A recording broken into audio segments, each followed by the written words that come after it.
So thank you. Ms. Telford, you will now have time for an opening statement, and then we will proceed to questions and comments from committee members. Ms. Telford, welcome to Prague. Thank you, Madam Chair. I thought I'd start by explaining my role and how I receive intelligence. My job is to advise the Prime Minister and manage the Prime Minister's office.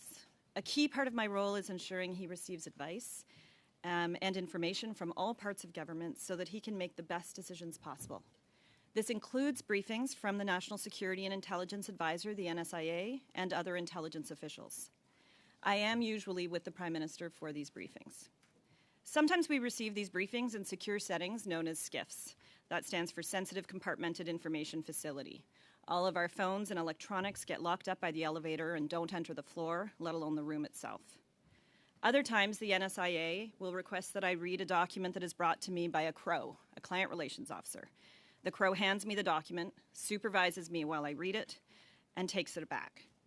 Sensitive intelligence is treated with the utmost care. There is a rigorous vetting process to obtain top secret clearance, which I have, and there are equally important obligations one must uphold to keep that clearance. That is because publicly disclosing what our intelligence agencies know or how they come to know it can irreparably harm Canada's national interests and put people's lives in danger. It can also threaten Canada's ability to obtain intelligence in the future because Canada is a net importer of intelligence. In my years in this job, I have seen a huge range of intelligence from all parts of the world. Some of it has been wrong, proven wrong, some of it right, some we may never know, or only with time will we learn if it's true. Even intelligence that is proven wrong can be useful. It can shed light on the motivations or the agenda of the source or a narrative that is being pushed. Intelligence often comes as fragments of information that then needs to be analyzed, assessed, discussed to understand what they really mean. And that work has to be done by situating those fragments in a wider context of information. As the Deputy Minister of Foreign Affairs told you at this very committee, intelligence rarely paints a full, concrete, or actionable picture.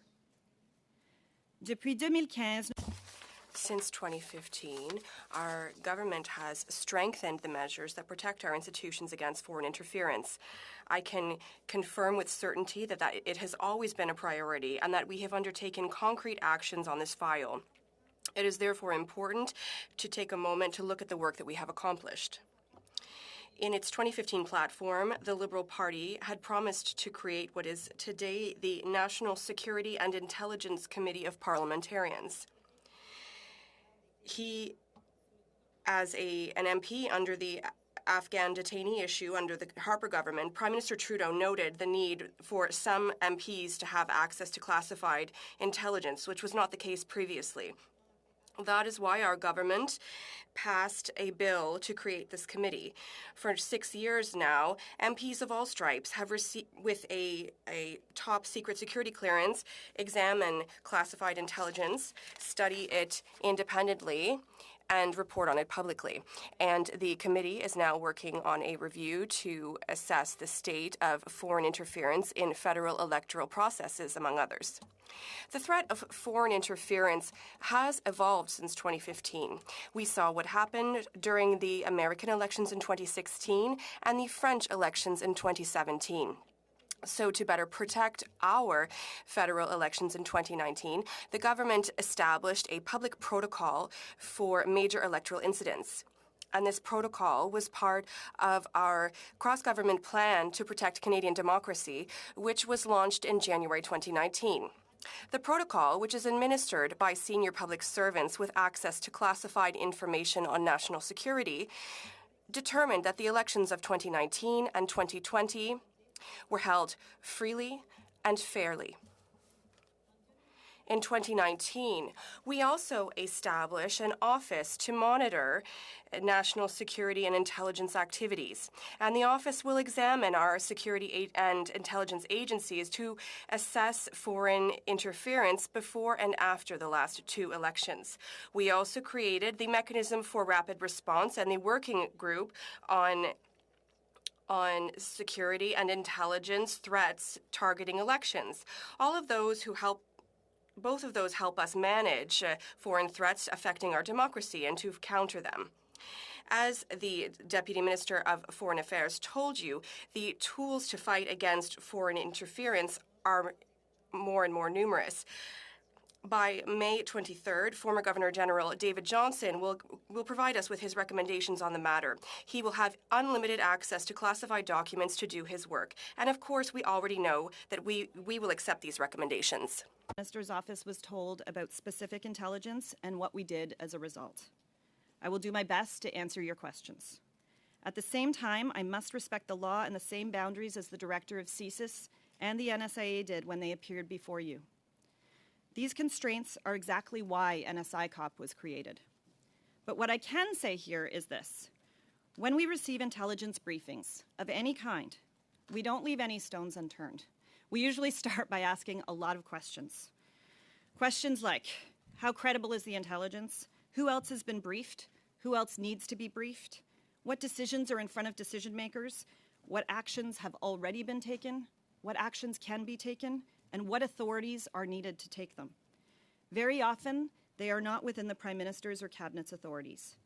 By that, I mean those are decisions for law enforcement or intelligence officials. And as you've heard from them about the tools they have available, like CSIS's threat reductions.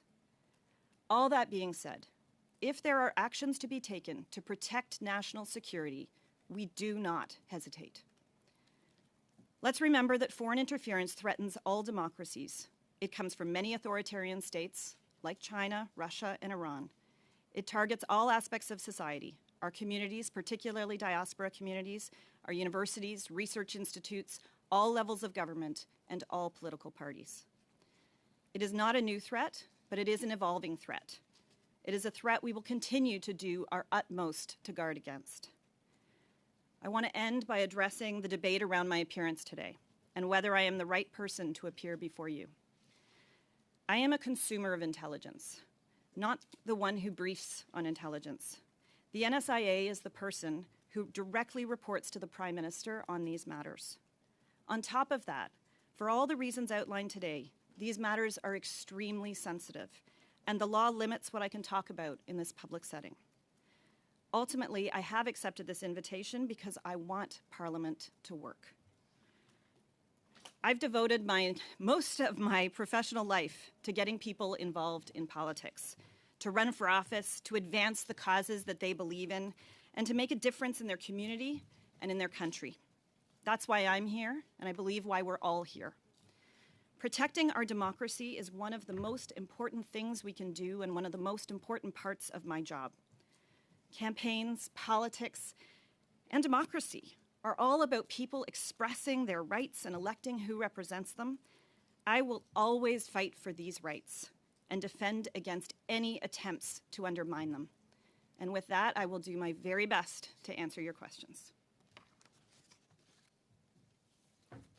Thank you, Ms. Telford, for those opening comments and for being here with us today. We will now commence with 6-minute rounds, starting with Mr. Brock, followed by Ms. Sahota, et puis Madame Goudreau. And then Madame Goudreau, followed by Madame Blaney. One person will speak at a time.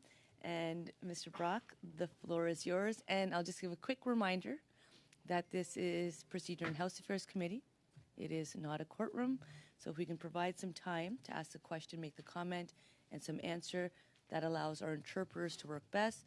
Interpreters, can you see me? Vous pouvez m'entendre? S'il y a un problème, s'il vous plaît, levez la main.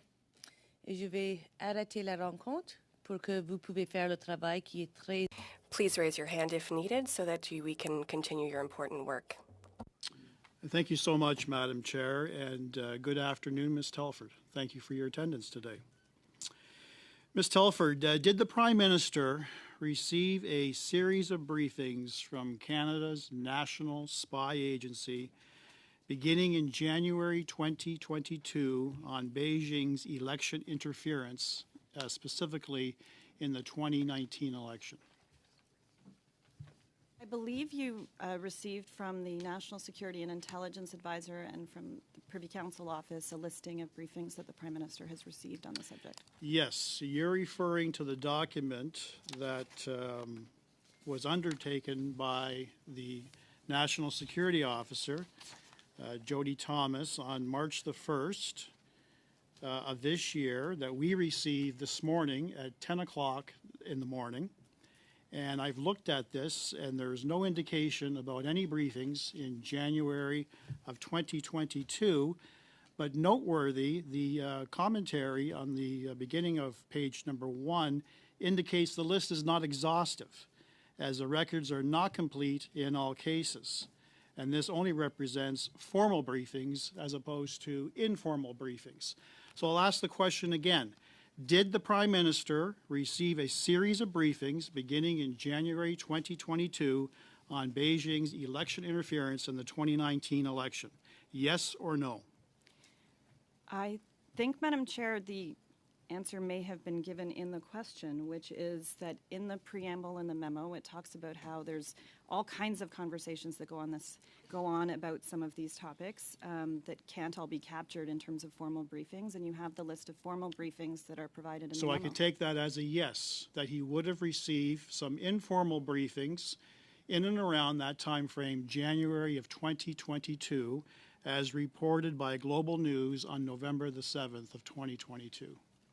I can't speak specifically to what was discussed in briefings over the course of those months and whether it was related to what was in the reporting. Again, Ms. Telford, I'm not asking for specifics. I'm asking you to confirm that is more than likely, in fact, it did happen, that he would have received briefings along those lines in January of 2022, notwithstanding that it's not repeated in this particular document that we got today. Did and more than likely, in my experience, are different things. I think it is quite possible that there were discussions throughout that time period around foreign interference. As I think the Prime Minister said yesterday, we have talked about these subjects a lot over many years because there's been a lot of activity and a lot of work that this government has done on this front. And the Prime Minister was briefed on China's Toronto consulate directing a large clandestine transfer of funds to at least 11 federal election candidates and numerous Beijing operatives who worked as their campaign staffers. That was the subject matter of those series of briefings in January of 2022. Are you confirming that? No, Madam Speaker, I can't, unfortunately, I can't provide information about what I have or have not been briefed on in an intelligence setting or in a public setting about intelligence. But what I can remind the members through you, Madam Chair, of is what the NSIA said when she was here, actually on March 1st at this very committee, and she said the connection that was being made between 11 candidates and funds that you're describing, that was inaccurate. If this was completely inaccurate, if this story of Global News on November the 7th was completely inaccurate, you would have said so.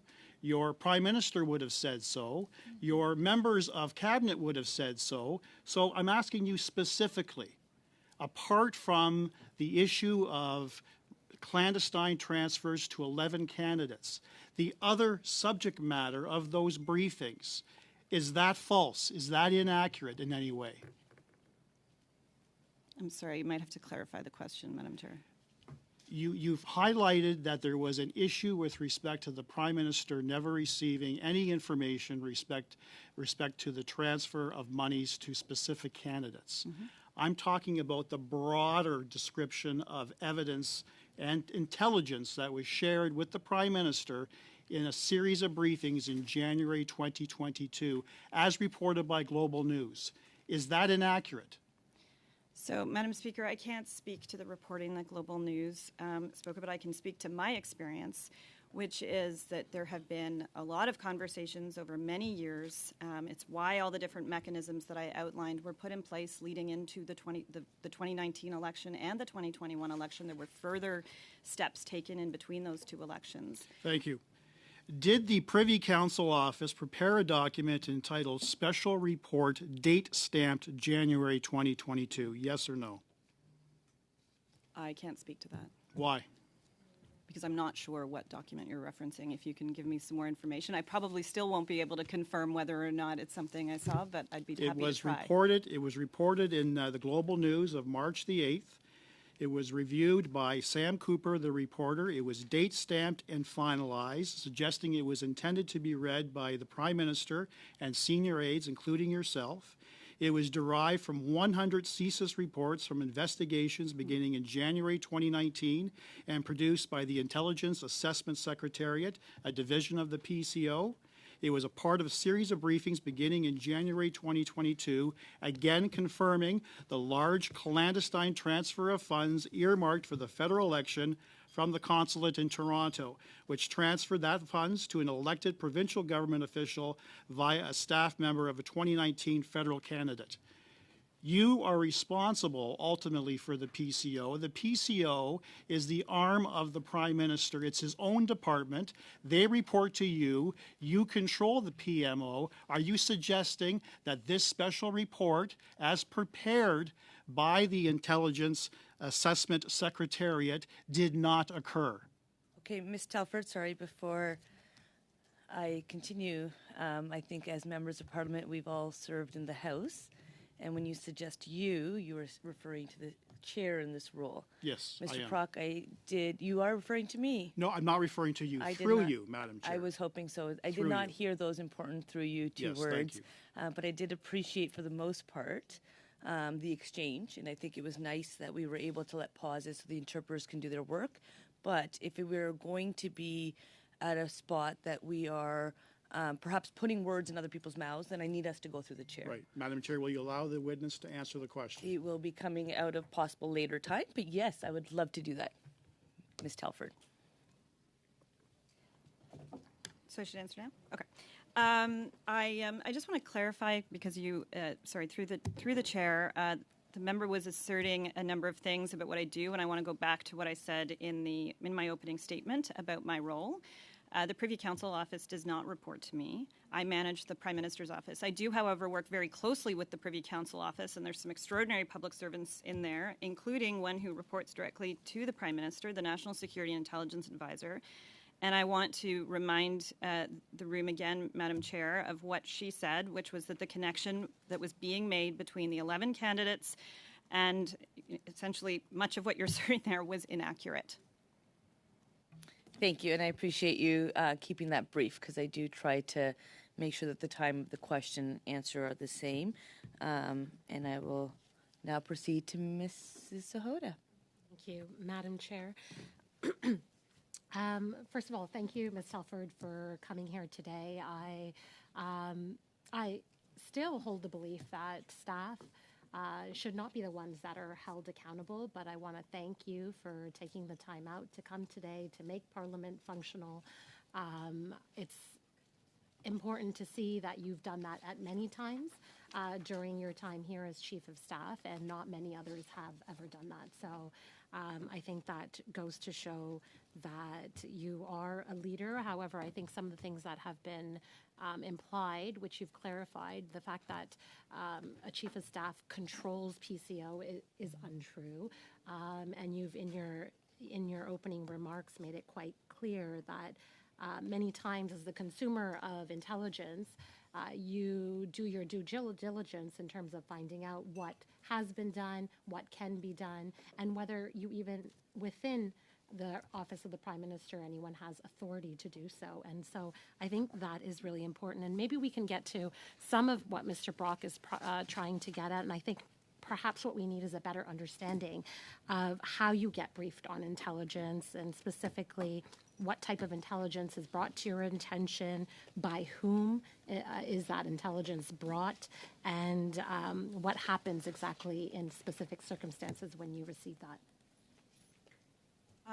So thank you, Madam Chair. Intelligence comes to us in many different forms from many different parts of the government, though it all ultimately funnels through the Privy Council office and the NSIA in terms of what comes directly to us. And so they kind of bring together so many different parts of government where intelligence can get collected, from the Global Affairs Department to D&D and CSE. There's a glorious number of acronyms that can sometimes and not always roll off the tongue easily, but they produce all that information, and then it comes into the PCO Intelligence Analysis Unit that will pull it together and determine what needs to make its way to the Prime Minister. And the NSIA, as I mentioned earlier, will flag some information that she will want read. Sometimes I will walk into the office and the crow will be sitting there, and I know I need to clear my schedule to read something. And other times it will get scheduled. Sometimes it's formal briefings. Sometimes, we see something, sometimes in reporting, and we will need to just catch up quickly in a sort of pull aside, as they say in government, in wherever we can find the time. And also, of course, ahead of any international meetings, whether they be international meetings happening here in Canada or happening when we're traveling around the world. It's particularly important because we work very, very closely with our allies on all matters to do with intelligence as well, particularly our Five Eyes partners. And so there's a lot of different opportunities that we talk about these things, which is why it gets complicated to try to pin down some of these briefings in the way I was being asked about. I guess I'll move on to part of your role is making sure that the Prime Minister gets the best information. So through these briefings, I'm assuming that at times it seems like from your description, it is just you getting briefed on some of the matters. Given that you're not an intelligence official yourself and a consumer, you rely on the work of these officials that's given to you. How do you then determine what is then briefed, or how, when and why the Prime Minister gets briefed? How do you make those decisions? So as I mentioned in my opening statement, I'm usually with the Prime Minister when he's briefed on these matters, and it's actually pretty rare for me to have formal briefings where it's me alone. It doesn't never happen, but it's pretty rare, and it's usually a question of scheduling when that happens more than anything, because it's really based on the NSIA's advice. Sometimes other staff who are in the office, other senior staff, will meet with officials, or they'll read something in reporting and they'll say this is something that we should make sure the PM sees sooner than later. But ultimately, even those thoughts will go to the NSIA, who will make the ultimate recommendation on what needs to be scheduled, who should be there, in what format he should get briefed. Okay. So talking about particularly foreign election interference, you are often, I'm sure all of these briefings that you're discussing are not particularly about election interference. They're about travel that you do and interactions, foreign relations with many countries. I imagine the scale and scope of the amount of intelligence that you receive on any given day is quite vast, given the international issues going on around the world with Ukraine, with the Chinese spy balloons, and many things that we're seeing even in the news down south in the last few days. So given that it is so vast, can you help us understand a little bit better as to the amount of intelligence that is provided to your office? It varies, as you say, but it dependent on events. Obviously, a lot more starts coming in around the time of the balloons, for example.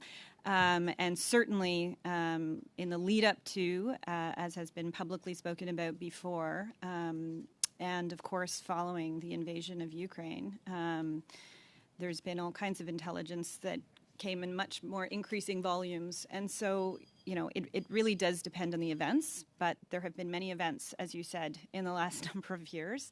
Mm-hmm. So this is a significant part of the job.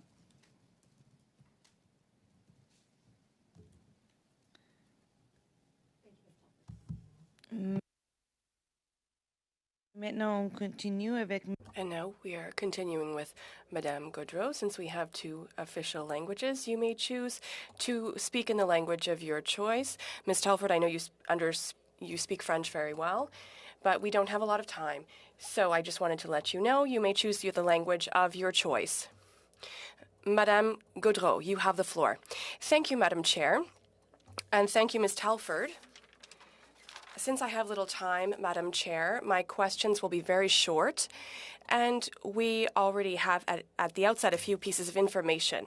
What we're seeking to know is, what is the protocol, the internal protocol, which allows us to understand how information is transmitted.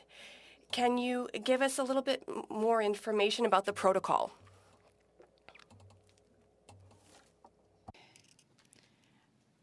It largely, as I said, and this is why, there's a question around whether I'm the right person to be appearing here. And so, as I said, I'm going to do my best because and I apologize, I'm answering in English. I just want to make sure I'm getting it right and I can speak faster. It's largely run through the NSIA. I mean, that is who governs all the gathering of intelligence, and it's actually why the Prime Minister actually changed the title. It was the NSA when we came into government, and he actually inserted the word intelligence into it because that is such a huge part of the function of that function. And so they will gather, working with all the public servants that work for her and working with other security agencies across government, all the information on whatever the given issues are in any given week.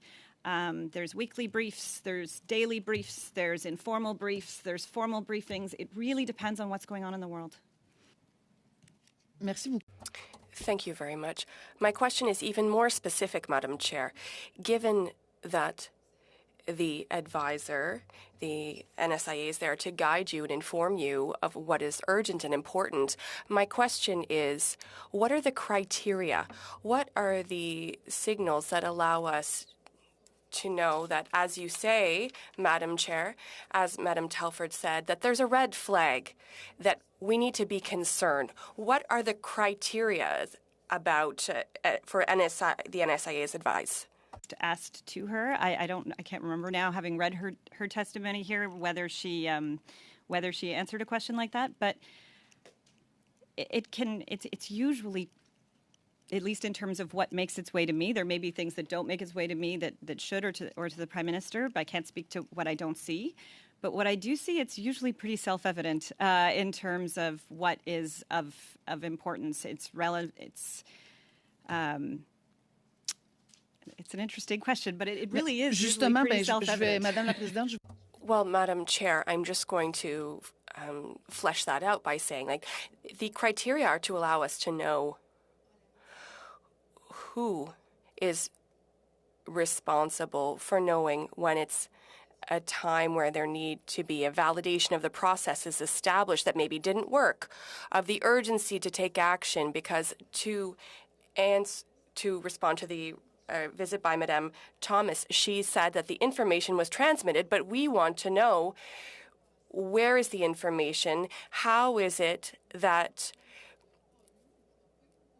maybe you weren't aware of foreign interference, as you say, and now people are saying, no, there was information. What are the criteria? We want to reassure people. We are here in this process, and we want to ensure things are watertight. So can you please reassure us, who is the information holder? How does this work within Cabinet with the Prime Minister and ministers? I guess I'll give it, and I'll try to do it efficiently. Two parts to the answer. One is, it is actually the National Security and Intelligence Officer, or advisor, who pulls all of that information together. But second, I think, there are legitimate questions, and we had them when we were in opposition as a party, and they continue to exist today. And even in government, you have questions about whether everything's working right. And it's actually why this government put in place NSCIRA. And NSCIRA is actually there to oversee the security agencies and to make sure all those parts are working, and specifically working on this now. Madame la Présidente. Madam Chair, I would continue by saying, if we're here today and know that this was the last day, and we thank you for joining us. If we're here today, it's because we want to shed light and better understand this issue, and it's a golden opportunity to know whether there is information that might have been omitted. Can you reassure voters that we have a system that is watertight? I am not convinced right now, so I have about 30 seconds left. Could you please tell us, because that's why we're here today? So what I would just say to reassure Canadians through you, Madam Chair, is I just know the incredible work that the senior officials do day in and day out on this. I spend a lot of time with them, And they are constantly working to refine and improve processes, especially as new and different types of information comes forward. But I know that any time there is action that can be taken, they take it. And I know that there's any time that the Prime Minister can take action, he takes it, and he certainly encourages that kind of action as well. Je pense j'ai encore un droit. I think I have a right to one more question. Madam Chair, could our witness tell us whether there is information that she is keeping within Cabinet and that is not shared either to ministers or the Prime Minister on foreign interference? No, there's not. If I'm understanding you correctly, there is nothing that is ever kept from the Prime Minister. Certainly not by me. Merci. Thank you. Madame Blaney? First. Well, thank you so much, Chair. And as always, everything that I say goes through the Chair. And I want to thank our witness for being here on this important issue. And I think the way I'll start is how I think I've started almost every question during this study, is the fact that this is very serious. And the most important part for me is that Canadians are losing faith in our systems. And what I would hope around this table and all the people who are represented at this table is that our commitment is, number one, to Canadians and making sure that they have faith. And what has happened around foreign interference in our elections is that we've seen Canadians losing more and more faith. And that's where I am concerned. So my questions to Ms. Telford are simply this.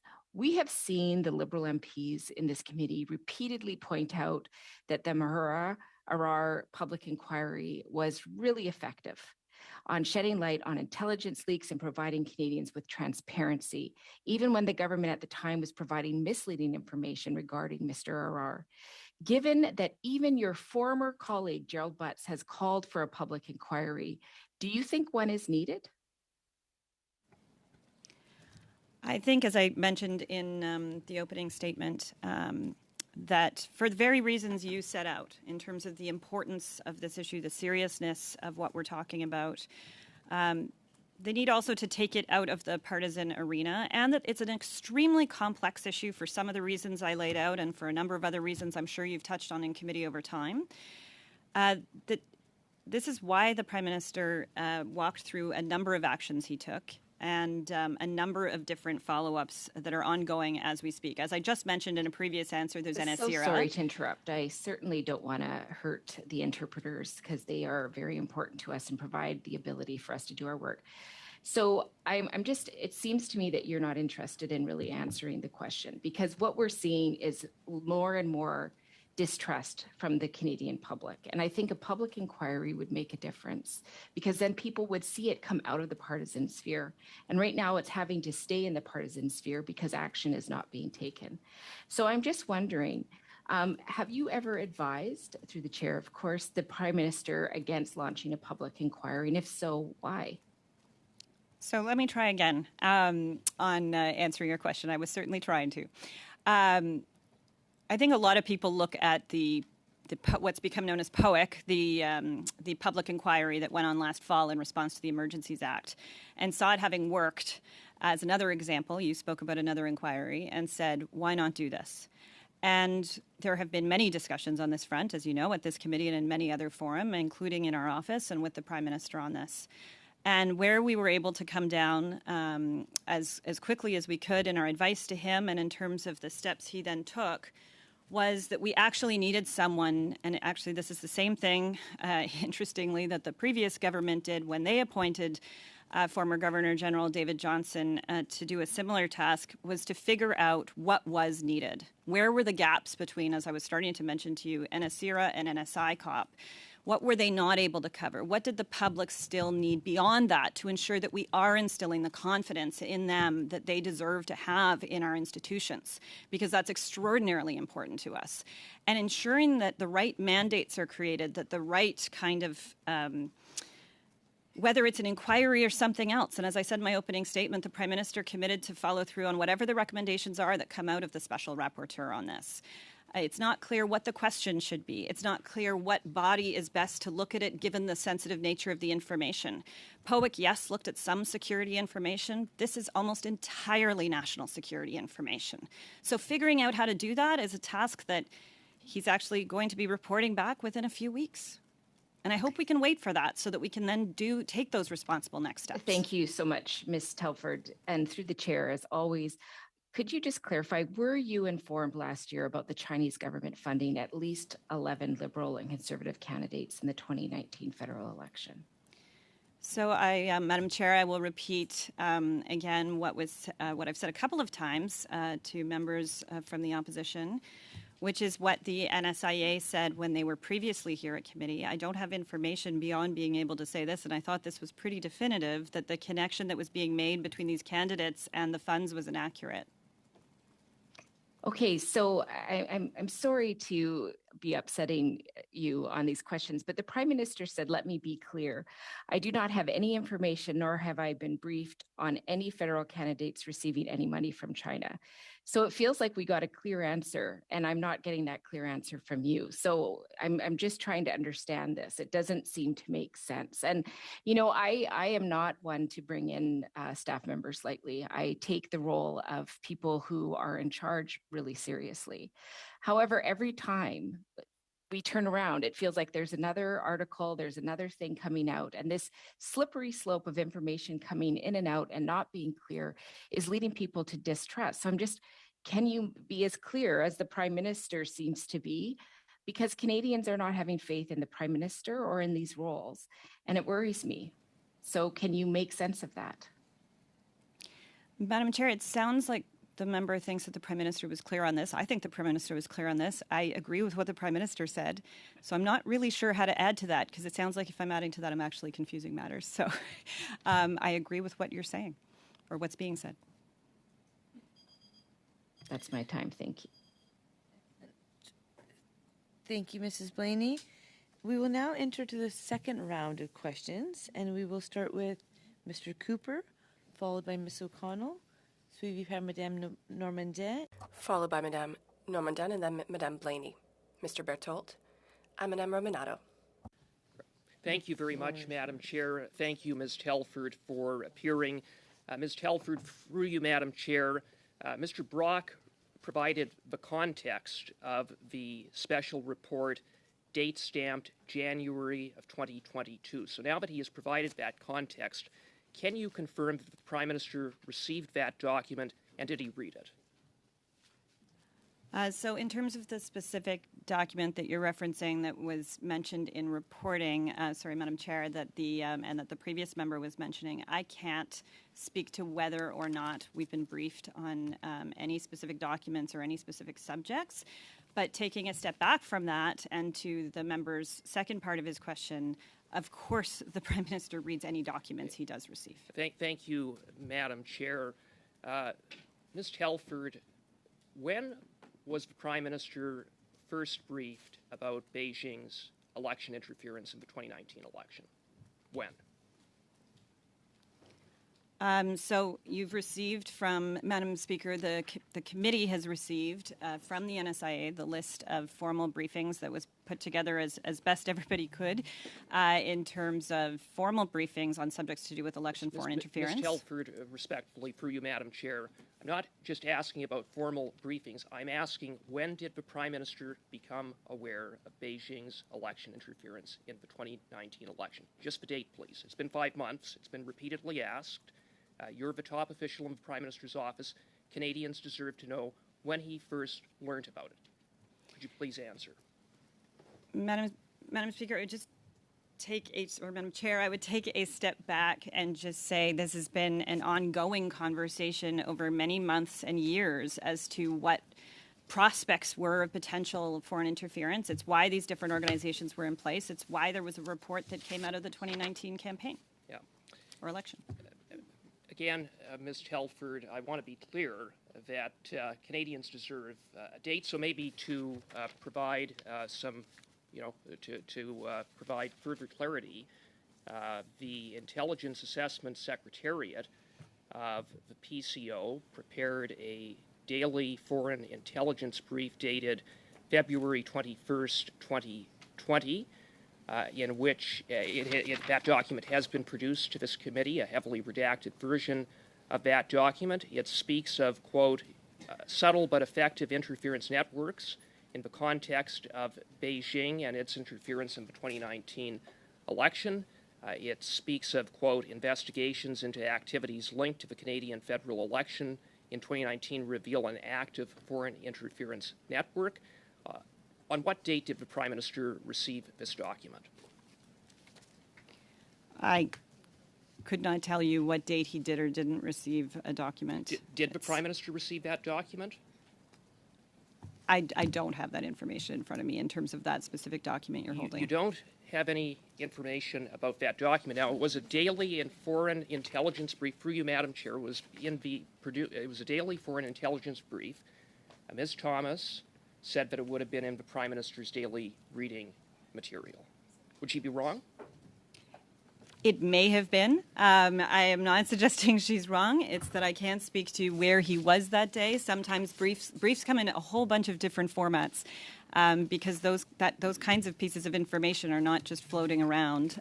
So I don't know whether he got a verbal brief that day, whether he got a weekly wrap up that week, or whether this was a daily one that he had on his desk. This document has been widely reported. It's one of the very few documents that have been produced to this committee, and it's highly relevant to the question of what the Prime Minister knew and when he knew about Beijing's election interference. And your inability or refusal to answer whether the Prime Minister had, in fact, read this document, was briefed about it, is troubling.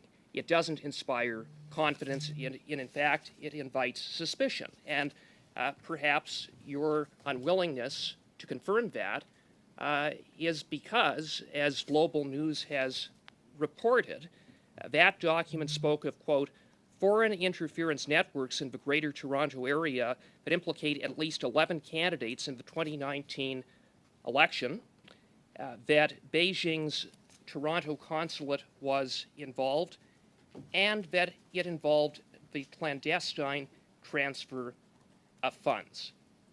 So, in other words, the Prime Minister seemingly knew as early as February of 2020 about candidates. Why has he misled Canadians for the past 5 months? So a couple of things, Madam Chair, is one, everything the Prime Minister receives, he spends a lot of time with, and he most definitely reads. So I can confirm that if they are documents that he received, he absolutely read them. Second, that he's briefed on matters of foreign interference and matters of election foreign interference as per the documents you have received on a regular and ongoing basis. And third, on the specifics of what you were referencing there, I can't get into, unfortunately, in this public setting, what was or wasn't briefed on in the level of specificity you'd like. Thank you. Mrs. O'Connell. Thank you, Madam Chair. Thank you, Ms. Telford, for being here. I want to start off with kind of following up where the Conservatives just left off. I think the Conservatives would have Canadians believe that foreign interference just began in 2019 and that this is a relatively new phenomenon, and they would like to find some smoking gun date.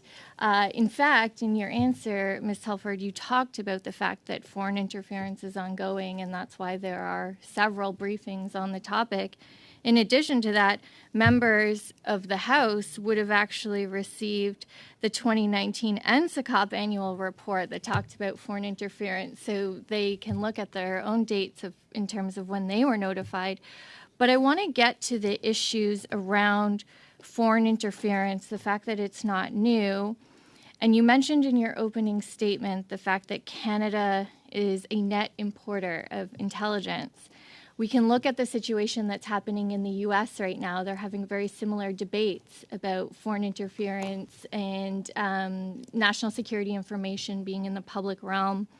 And some of the comments being made in the U.S. right now are questioning if national security information is not held with the care and sensitivity that it deserves, will our ally, or in the U.S. context, will allies not want to share information with countries who don't treat foreign national security information securely?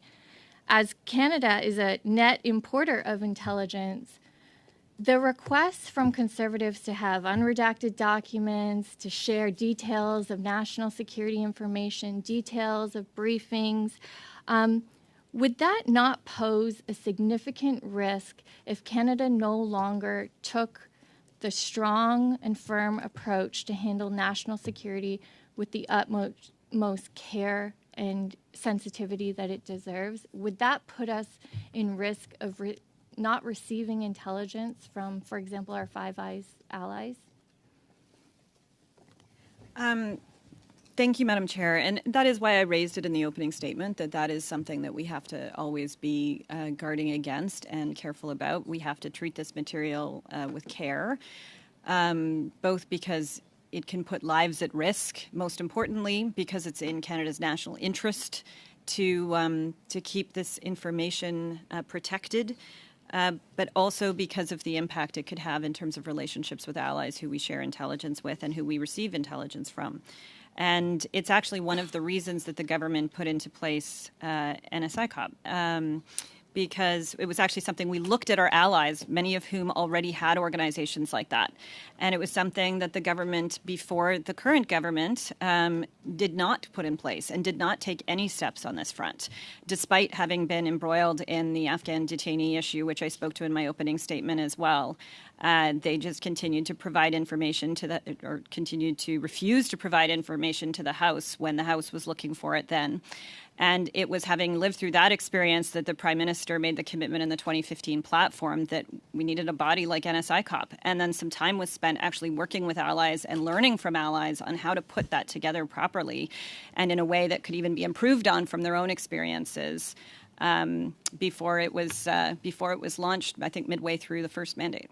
Thank you. And Madam Chair, through you, the leader of the Conservative Party, Mr. Poilievre, has said he refuses to get briefed on national security matters because he doesn't want to then be restricted to speak. The former leader, Mr. O'Toole, removed members from NSICOP. There were statements that the now leader of the Conservatives, but when he was the Minister of Democratic Institutions, didn't take action on strengthening our democracy because he felt it wasn't in his partisan issues. Yet, Conservatives continually remove their members from learning the facts of the national security situation going on in this country in a secure way. Yet, when you appear today, and reasonably so, say there are going to be limitations on some of the information you can share in an open setting, Conservatives say, what are you hiding, etc. Mr. Cooper's used collusion in the past. Could you maybe speak to the fact, the reasonableness that if Mr. Poilievre doesn't want to be briefed so that he is no longer constrained to keep national security matters confidential, that can you perhaps speak to why the sensitivity around your testimony today? Just very briefly, I do sign documents that are declarations of indoctrination when in order to become cleared, and I take those things very seriously. And I think, as was mentioned, Madam Chair, even the leader of the official opposition takes them so seriously that's why he did not want to be briefed or cleared. And so I think it sounds like people understand why I can't speak to these things. Thank you. Madame Normandin. Madame Normandin. Thank you very much, Madam Chair.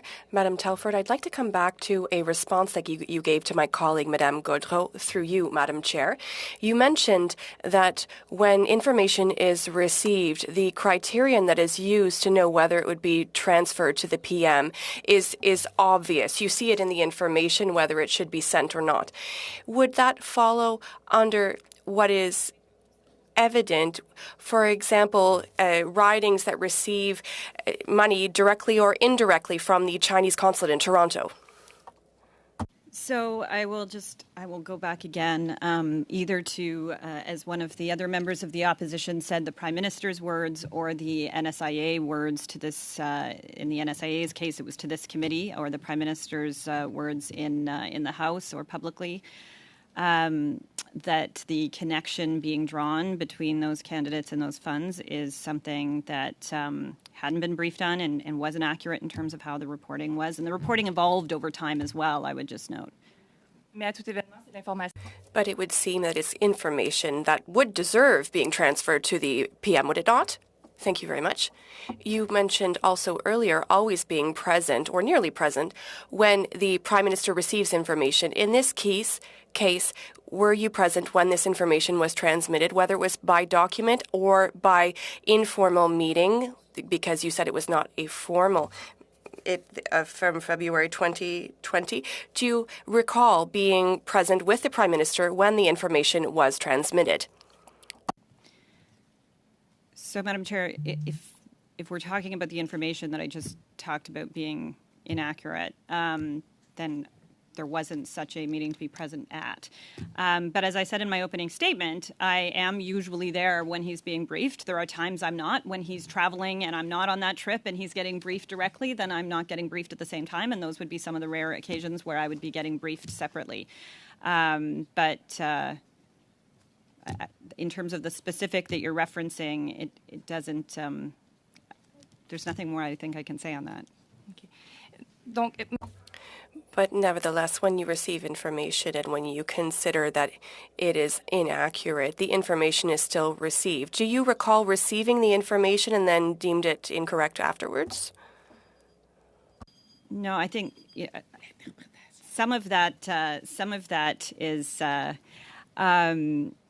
we learned through reporting. As I think both have said, and yes, then there were conversations to try to figure out what some of these things were, and you can see that in some of the timeline here too. Merci. Thank you. So, I think that in French, like in Punjabi, people speak a bit quicker. So 2.5 minutes isn't very much time.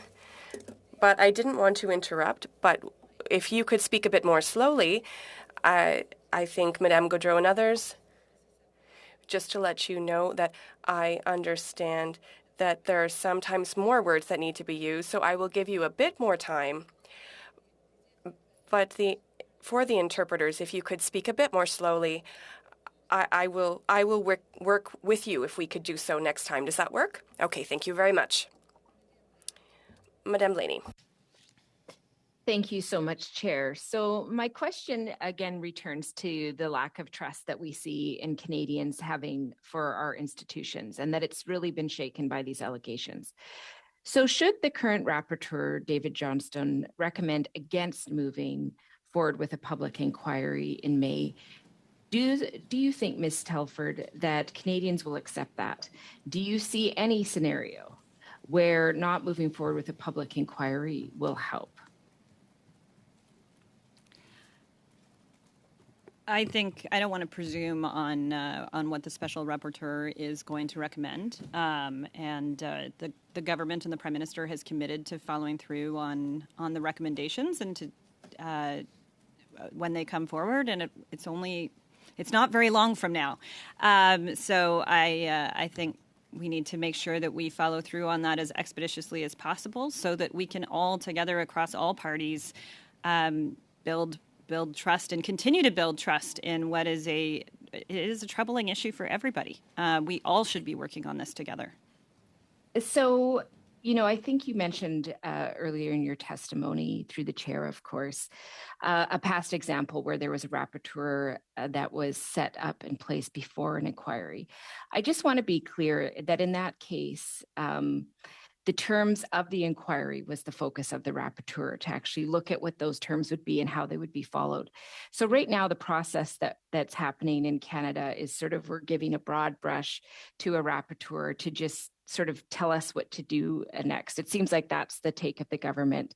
Instead of saying what is going to be transparent and clear for Canadians. We know that there's been a lot of things said. It's become very partisan. There's a lot of distrust in our institutions, which concerns me greatly. So I'm just wondering, I understand that you were trying to say that there's been rapporteurs before inquiries, but I think it's clear that we also know that those rapporteurs were set up to create the spectrum of what the inquiry would look like. This is very different. So I'm going to go back to the original question, which is, do you think Canadians will stand for it? And in the sense of the role that you play with the Prime Minister, is there any concern there that the voice of Canadians is not being heard and what they need isn't being delivered? So, Madam Chair, first off, I agree with the concern. And I think we should be all working to figure out paths forward that can be constructive and ones that can be communicating as clearly to Canadians as possible, that their institutions are strong and that they can have faith in their electoral systems. And that, yes, there is this threat that we have been talking about for years, but that obviously has received some more attention of late. And being able to explain clearly and concisely what that is and how the systems work to combat it, I think is extremely important. I'm not sure my understanding of the history of the previous rapporteur is the same as yours, but maybe we'll figure that out later. I think, but answering your final point, I think it's extremely important that we all figure out the answer to that. So I actually don't know that we're disagreeing that much, other than I don't want to presume where the special rapporteur goes, whether it's to set an inquiry or come up with some other way of assuring Canadians that all the bases are being covered here. Thank you. Mr. Berthold, Mr. Berthold, you have 5 minutes. Thank you, Madam Chair. Thank you, Ms. Telford. Ms. Telford, I read an article from February 17th, which talked about a Chinese strategy to influence the 2021 Canadian election. These are information that Canadians have seen published. The Globe and Mail saw the documents from CSIS. Did the Prime Minister also see these documents?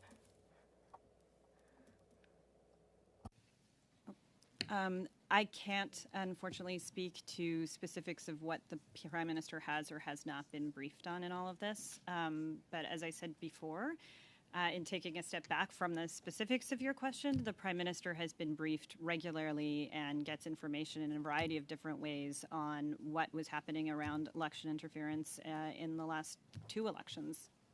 Merci, Thank you. You already said that. Did you see these documents? The answer would be the same for me. The documents that were shared with our Five Eyes allies, with the governments of France and the Germans, that were reported on in the Globe and Mail, that Canadians were made aware of in newspaper articles. The Prime Minister certainly saw these documents, did he not? As I said, I can't get into what the Prime Minister has or has not been briefed on in terms of specifics of intelligence. It's frustrating, I know, for me as well, but it's for very important reasons that I laid out in my opening statement.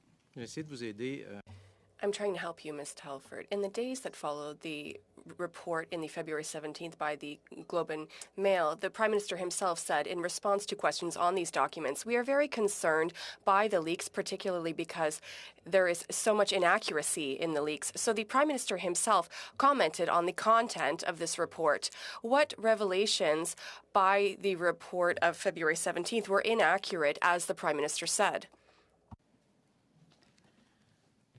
So I've already referenced over the course of the committee today, Madam Chair, at least one inaccuracy that the NSIA has spoken to from reporting more broadly. I can't, unfortunately, go further than where the NSIA went or the director of CSIS went when they were speaking before the committee. We'll review the facts reported by the Globe and Mail, Ms. Telford, because these reports are drawn from a series of intelligence collection documents. The first fact, the objectives of Beijing were to bring in a minority government. Was that inaccurate? Was that what the Prime Minister was referring to as being inaccurate? There have been a number of things we've been following up, obviously, on the reporting throughout the last number of months, and there have been a number of things that don't add up in the way that we know them or that Merci. officials are able to tell us about. Thank you. I will raise another fact. The objectives of Beijing were to damage Conservative candidates that were seen as being harmful to its objectives. Did the Prime Minister see that as inaccurate as well?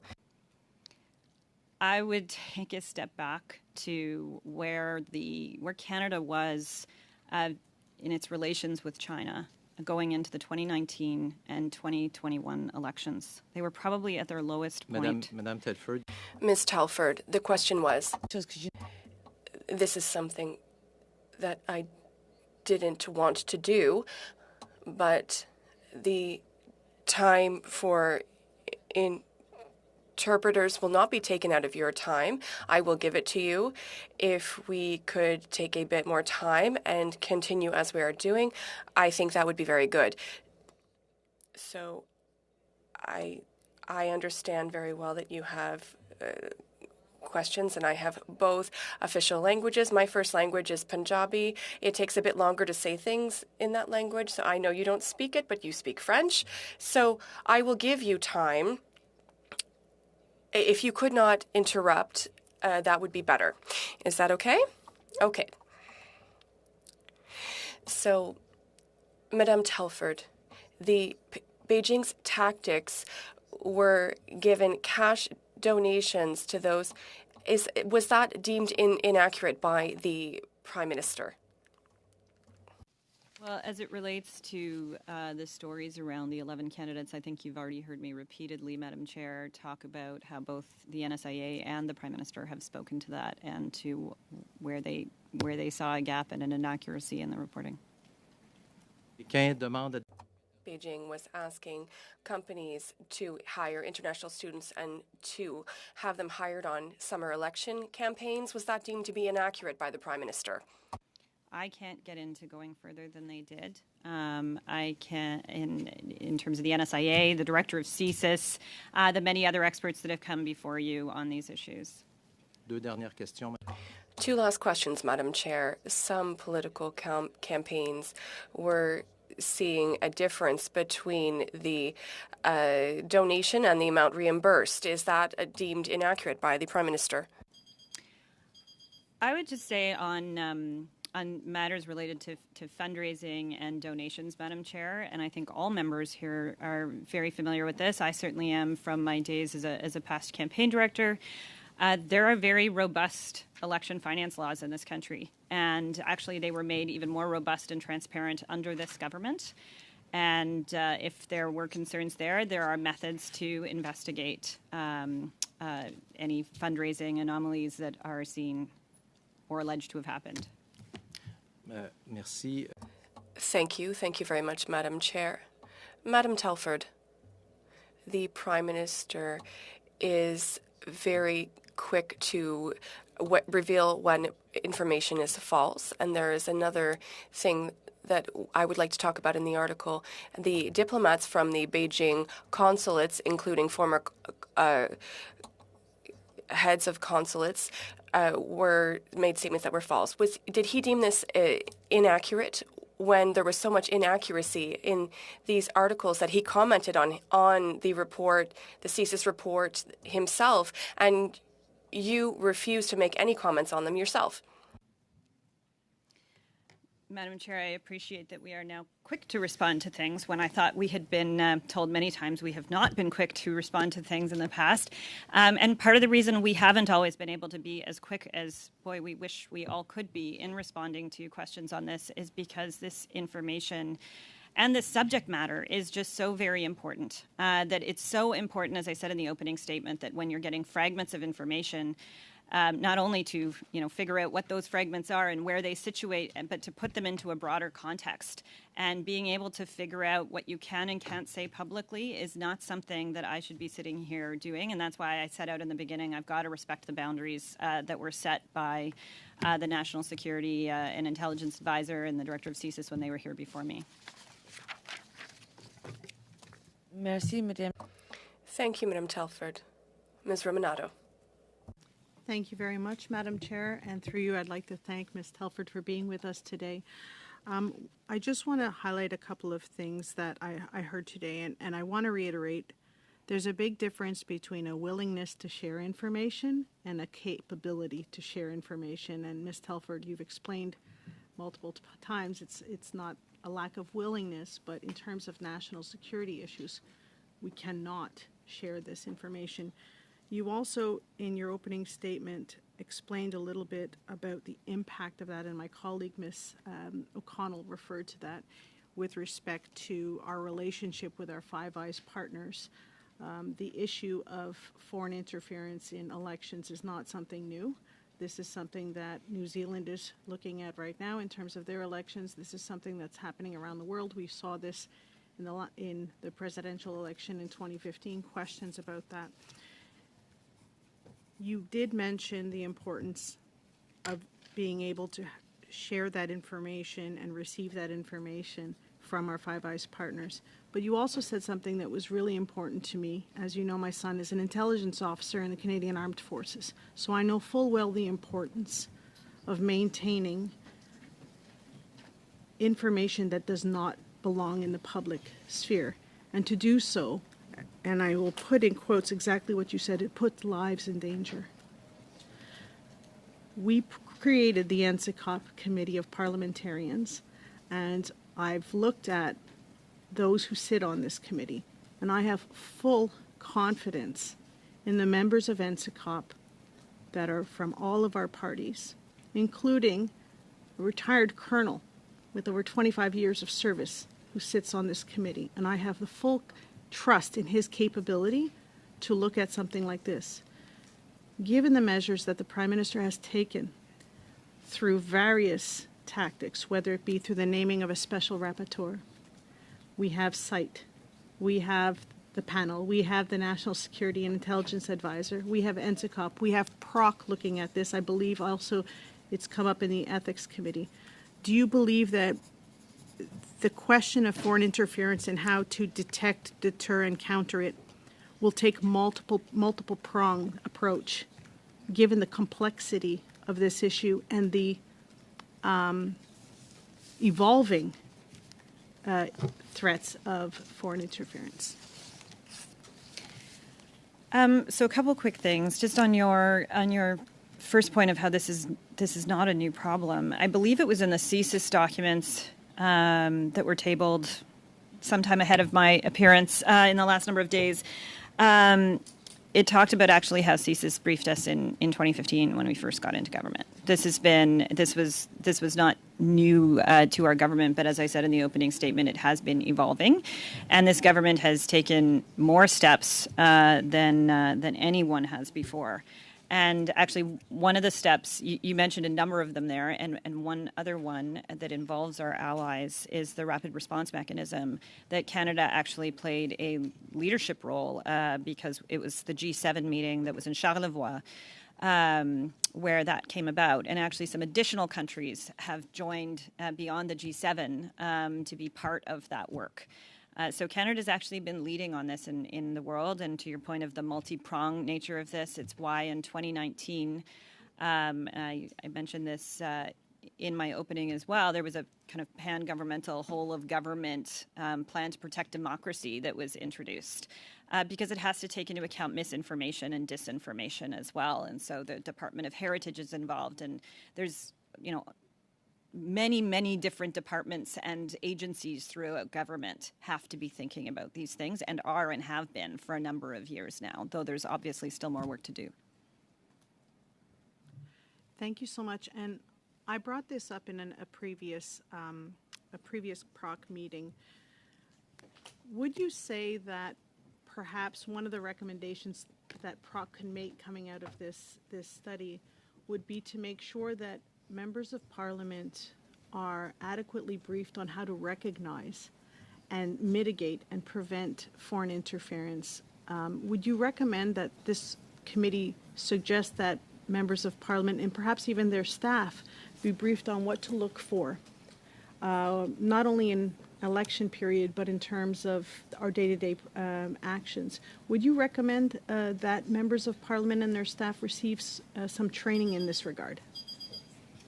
Ms. Telford, before you answer, and I will provide you time to answer, I just want members to know in the room that you are recognizing that the camera might not be switching from the person who is speaking at all times. I know, Ms. Romano, you did not notice that the camera was not on you in the room. We understand that for public broadcasting on Parleview that it is switching. So that issue for the purposes of this room, we will get sorted out. But for the public, Mrs. Romano, not only did they hear you, they saw you. And that is something that's very important to us here. Mrs. Telford? Just two quick thoughts on that. One is certainly there is training for, and I received it when I first came into government, one of the more eye-opening briefings you can get. And then, but in terms of members of parliament and whether more should happen on that front, I believe there were recommendations about that. I'm now not recalling whether it was which of the reports, but I think coming out of NSI COP actually. And that is also has subsequently been followed up by Minister LeBlanc and Clerk Charette in the report that they just produced showing all the different actions where they went through all the different reports that have been put out in the last not that many years and identified sort of what all of the different kind of next steps still are to be taken and by whom and by when. And I believe that is in there. Thank you. Continuing on with our third round, we will be starting with Mr. Barrett, suivi par Monsieur Fergus. Followed by Mr. Fergus and Madame Normandin, and then Ms. Blaney. Madame Thomas, et puis Monsieur Turnbull. And then Mr. Turnbull. Thank you, Madam Chair. Thank you, Ms. Telford, for being here today. In the document received from the Privy Council Office, the Prime Minister's Department, that was requested on March the 2nd, it was received by this committee this morning. It states that on September 28th, that cleared Liberal Party of Canada representatives were given a security briefing. Who were the senior Liberal Party officials who were part of that briefing? I was not. And I believe you have invited to this committee the national campaign directors of the 2019 and 2021 campaigns, so they can speak to that in more detail. Do you know who the cleared representatives were for the Liberal Party? I do know that Azam Ismail, who you have invited to the committee, was one of those cleared representatives. Okay. Was Zita Astravaz one of those cleared individuals? I don't believe so. Okay. I can't say that with absolute certainty, but I don't believe so.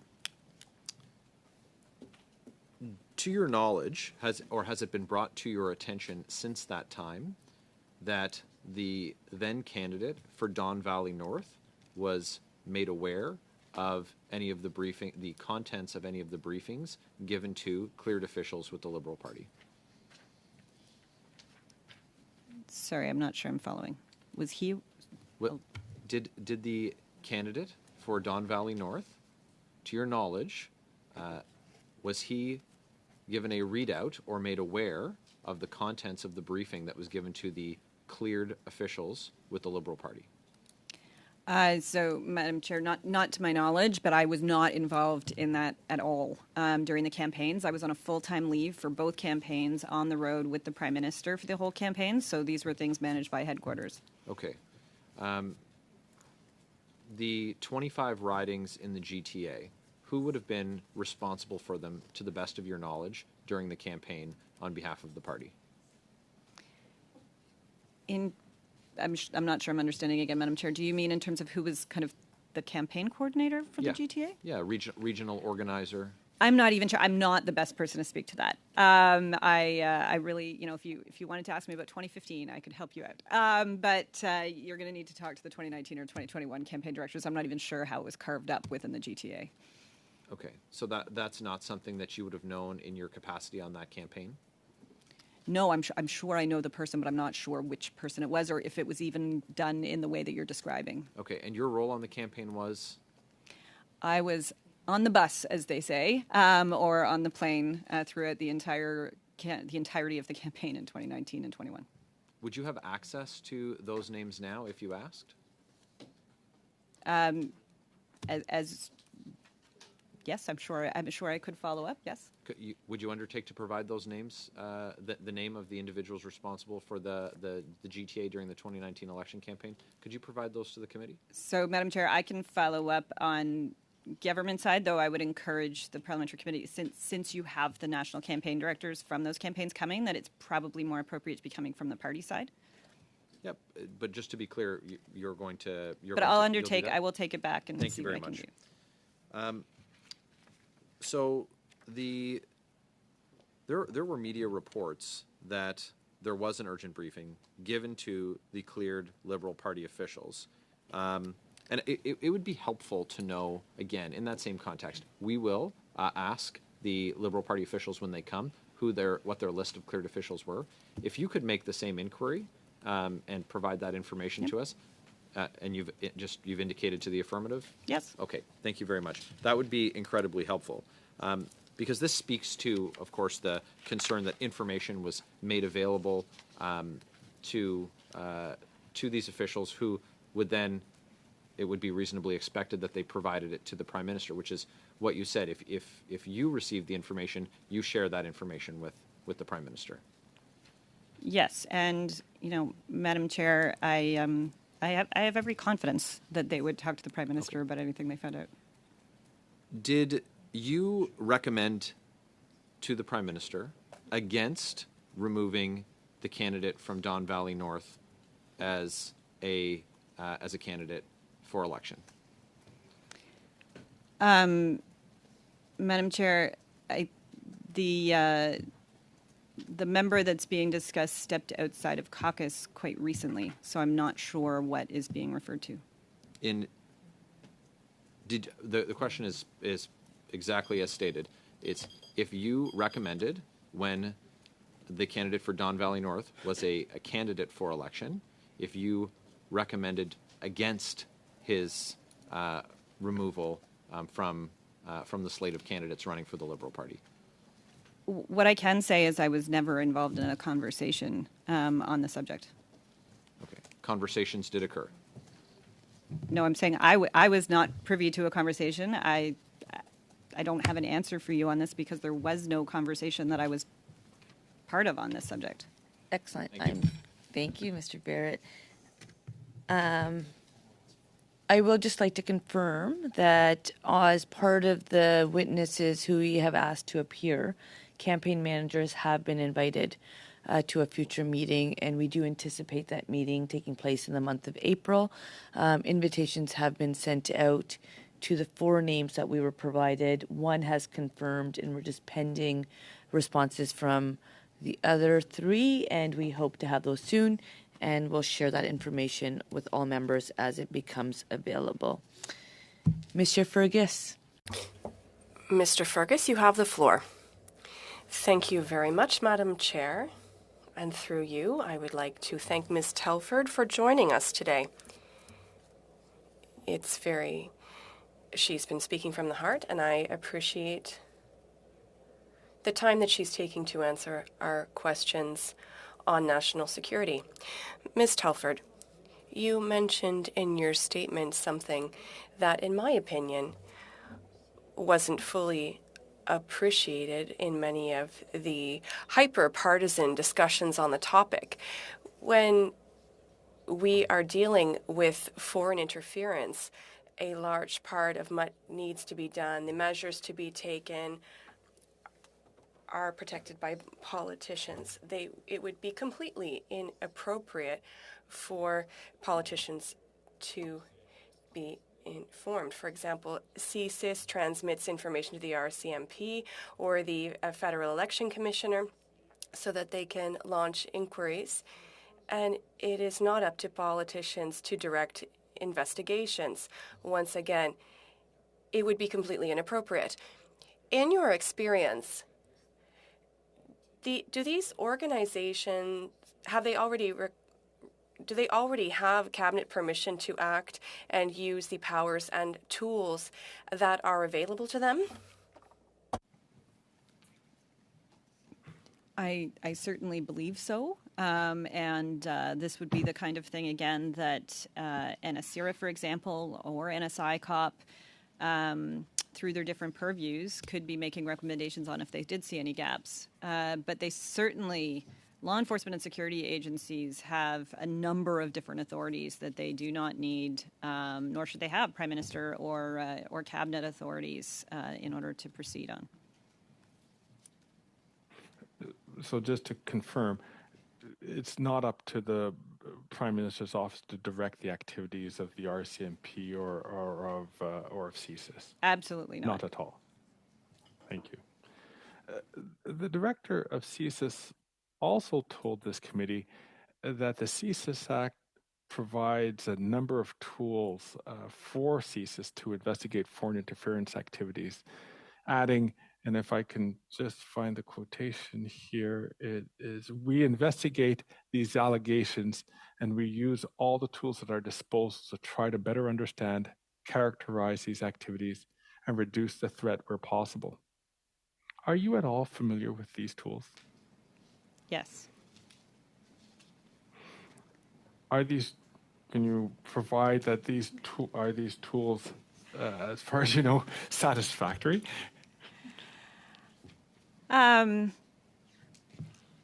Look, I think there is. We're learning quite literally every day more and more information that is going to teach us and teach different parts of government how they can improve and what more tools they may or may not need to have.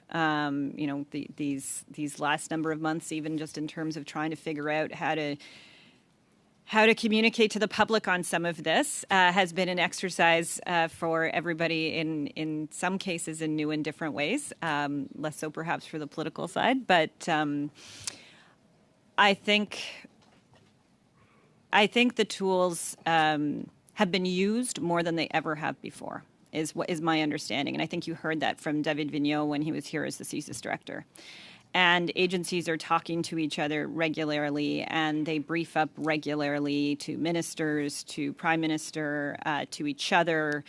And it's because this has been, as I said, while it's not a new threat, it is a evolving one. And obviously, as one of the other members here said, there's been a lot of events in the last number of years. So whether it was, misinformation and disinformation being spread during COVID, which was talked about in one of the, I think it was the NSI COP reports, whether it's talking about election foreign interference attempts, whether it's looking at businesses, as I mentioned in my opening statement, and the minister from innovation was looking at, actually he made changes earlier on within the last number of years on that front. Like, I think the government has to continue to keep evolving and adapting as we learn about these threats. I appreciate that. If I can sneak in one last question. The Foreign Affairs Deputy Minister, David Morrison, told this committee that the cabinet directive on the protocol states very clearly that whenever national security agencies become aware of an interference, they must consider all options to effectively address the interference. So the panel is in place to ensure that there is communication with the public if there's an incident that threatens the integrity of our elections. But before that, the protocol ensures in the first instance that there's consideration of what could be done to actually address the threat. I think that's quite important. So, Mr. Fergus, the question was coming. If you can ask the question so I can give a little bit of time to answer, but the beep, beep, beep's gone on. Oh, I'm sorry. Yes. Do you have anything to add, or can you provide any color on what the government was thinking when the protocol was first introduced back in 2019? So I think, it was a new thing going into 2019, and there was a review done of it. The review was made public. It was also studied by NSI COP, and NSI COP determined that the Site Task Force and protocol had fulfilled its mandate. But there were some lessons learned that came out of those reviews, and they were followed up on heading into the 2021 campaign. And now there are some further lessons learned that we've all seen in terms of the review coming out of the 2021 protocol and panel experience. One of those areas actually is in communications and figuring out how we, going to an earlier member's comments around instilling trust in Canadians and ensuring we're always building trust with Canadians and institutions. That's one of the areas that it talks about needing to be worked on. And I think, a great area of great area for parliamentarians to really give some advice on as well. Thanks, Ms. Telford. Thank you, Madam Chair. Thank you. Madame Normandin. Madame Normandin, you have the floor. Thank you very much. Madame Telford, you mentioned earlier that there was no information is hidden from the Prime Minister. Is that correct? We had testimony 2 weeks ago at the Ethics Committee that for about 40 years, CSIS tried a number of times to sound the alarm about foreign interference to several governments. If CSIS is sounding the alarm about information that is important, do I understand that systematically a meeting would be organized with the PMO so that the information is transmitted? Yes, and it could even be, if there's an alarm being sounded, the meeting could happen with the Prime Minister extremely quickly as well. Sometimes these things happen same day. And it's, one of the frustrations actually with some of the commentary on all of this has been this this feeling that there aren't channels to do that. And I know that if it had ever been brought to my attention, if it had ever been brought to the Prime Minister's attention that there was something that was being missed, we would have acted on it. I would have ensured he knew about it, and I know he would have acted on it.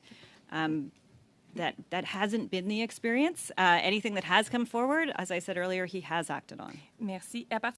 Thank you. From that moment when we were reassured that CSIS was sounding the alarm that the information makes it to the Prime Minister, who deems whether the information is correct or incorrect? Is it CSIS? Is it Madame Thomas? Is it you in partnership with the PM? Is it the PM alone who judges the quality of the information? Who is it? In my opening statement, when we'll go off into a skiff, it's usually a group of people. Usually, always, as the NSIA wrote in her memo, she's almost always there. And sometimes there will be other senior officials, as she deems appropriate, dependent on what we're talking about. The Prime Minister, of course. I am usually there, as I said in the outset, and then sometimes there will be some other senior staff there as well. And it's really important that we take the intelligence and we talk it through. And if we need other experts to come in and be able to answer other questions, then that will get scheduled immediately. And then who makes the decision to do in-depth research or not on certain topics? I mean, largely I would defer to the experts, though, through our peppering them with questions, which we do a lot of, as I said earlier, that can sometimes lead to even more needing to happen. And if you would allow me, when you refer to the experts, who are you referring to? Considered the heads of our security agencies and then the experts that they will sometimes bring with them. An expert from a particular, who specializes in a particular region in the world, for example, or who specializes in a certain form of intelligence collection or that kind of thing. Those would be experts in my view. Okay, merci. Okay, thank you. So when we ask it, I am the one who say it aloud, and you continued, and that doesn't work for me. So please know that we have very little time, and we must maximize it. So I gave you a bit of extra time, and I think that it's up to me to say yes or no, and so I'm saying it. 2 minutes et demi. Ms. Blaney, 2.5 minutes. So much, Chair, and of course, as always, everything through the Chair. So I hear very clearly, Ms. Telford, that you trust the Right Honourable David Johnston in his role as rapporteur, and that's fine. What I am saying is that I trust Canadians. I trust their need to have trust in our electoral institutions, to be able to have these serious allegations addressed in a way that honors a national security and the need of Canadians to understand what has happened. How is Canada protecting itself? Is there any corruption that we should be concerned about? And how can Canadians have faith in the election process in the future? In my opinion, that can only be done through a public inquiry. So I guess what I am trying to understand is, what is the resistance from both the Prime Minister, the PMO? what is the resistance to giving Canadians a process that they can quantify, that they can see, that takes it out of the political sphere? You and I do definitely agree on that issue. You know, I find it frustrating to hear from some of the Conservative members that if you don't say this, then it means big problem over here. But I also don't like the sense that I think Canadians are having that these big concerns are being minimized. Look at all the things we've created. Don't worry, there's no problem to see here. I don't believe that Canadians agree with that. So it feels like we're having this tug of war, and what we're forgetting in that tug of war is the accountability that Canadians require to have faith in our institutions. So I ask again, what is the resistance? Why can we not move forward in this way so that Canadians have assurance that their institutions are working, responding to the changing reality that we're in, and that we can have faith in those systems? Madam Chair, I would just like to start by saying it was suggested, perhaps, that the member trusts Canadians, and that's somehow different than my own point of view on things.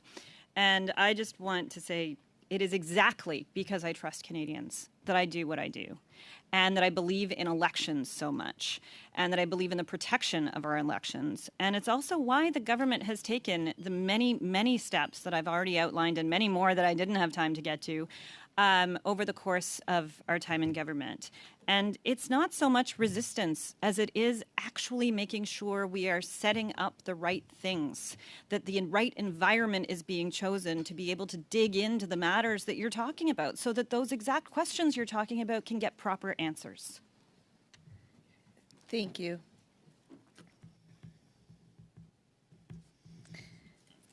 Mrs. Thomas.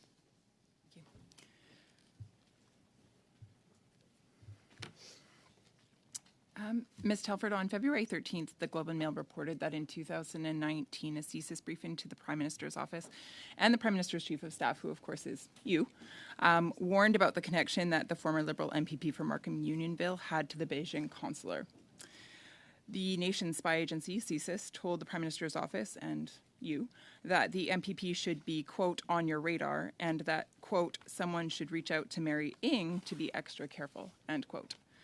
As he was her campaign co-chair, of course, in 2017 and was lined up to do the same job in 2019, did the Prime Minister's office advise the current Minister of Trade to distance herself from the former Liberal MPP from Markham Unionville? So a couple of things on that. I believe the Minister has already spoken to the fact that the individual you're talking about was not a co-chair of her campaigns. Two, I can't get into, as I've said before, I can't get into the specifics of what you're describing as to whether it did or did not happen, whether we were or weren't briefed on it. But what I can, just to take a quick step back and try to give you a little more than that, is it's okay. Memos, though, usually don't make those recommendations. So that might be helpful for you to know. Just for clarity, he was in fact her campaign co-chair in 2017, so you cannot deny that. And was lined up for 2019, but then promptly dropped within a matter of time of this report being released. So that's just an interesting fact for the public to consider. I would also remind you, Ms. Telford, that you do have the ability to talk about the extent and the timing of briefings. And the reason I say that is actually because intelligence and security expert Wesley Wark, who served for 2 terms in the Prime Minister's advisory with regards to intelligence and security, has said so. So if he says that you can provide those details, I'll take his word over yours. So let's just start on that platform, shall we? No. I'm going to pause your time. That's great. I'm not sure what's happening here.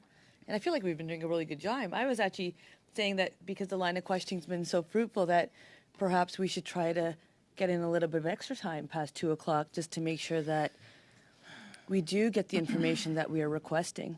As I said at the top of the meeting, as I have repeated, this is not a courtroom. It's a Procedure and House Affairs Committee where members of Parliament sit and we do important work. Comments are made through the chair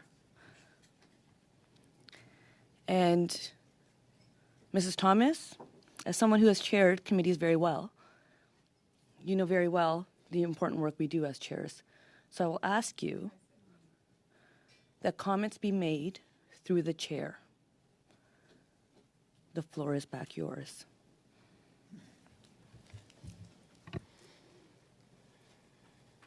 Through the chair, did anybody from the Prime Minister's office or the Liberal Party headquarters relay any information to the current Minister of Trade regarding CSIS warnings about the former Liberal MPP from Markham Unionville? So, Madam Chair, I would encourage the members, if they have questions on Minister Ng and her local campaigns, to raise them with her. I do believe she's on the public record, though, already on these questions. And I'm not sure things were laid out the way I understand them by the member in terms of those experiences. And the thing I was starting to try to say earlier that I think might be useful for the member to know is that recommendations don't tend to come to us saying you should go and do the threat reduction measure if there's ever one that's recommended. And so that's just something to consider in terms of how you are presenting, or sorry, Madam Chair, how the member is presenting certain things as facts that are certainly not the way that I have experienced things. Madam Chair, I wonder if the if Ms. Telford considered the Minister of Small Business a close friend. Madam Chair, yes, I do.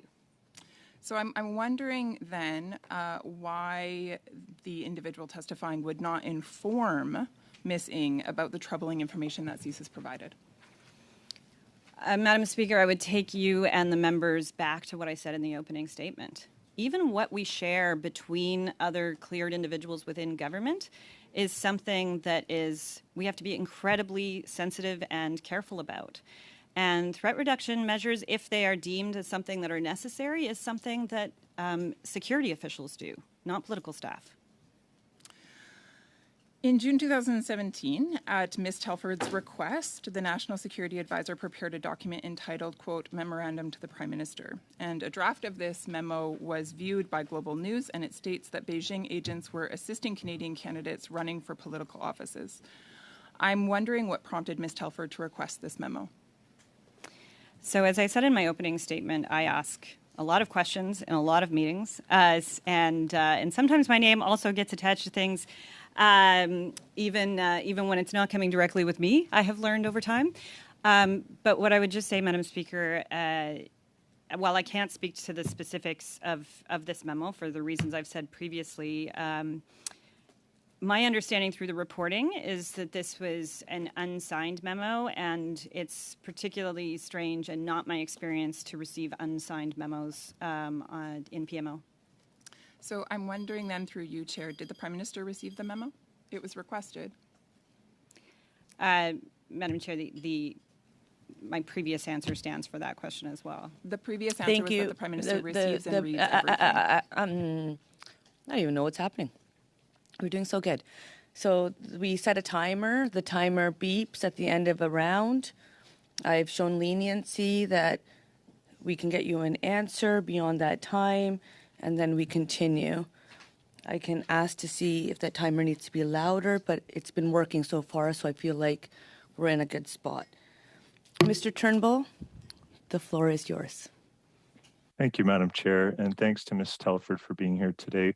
We've had lots of good testimony at our committee, including yours today, Ms. Telford. But one in particular that I would like to quote was the CSIS director, David Vigneault, who stated, and I quote, "What I can say and what we have said publicly many times over the last number of years is that actors who are engaged in foreign interference against Canadians do so at all levels of government, at the federal, provincial, and municipal levels, and they are doing it across party lines," end quote.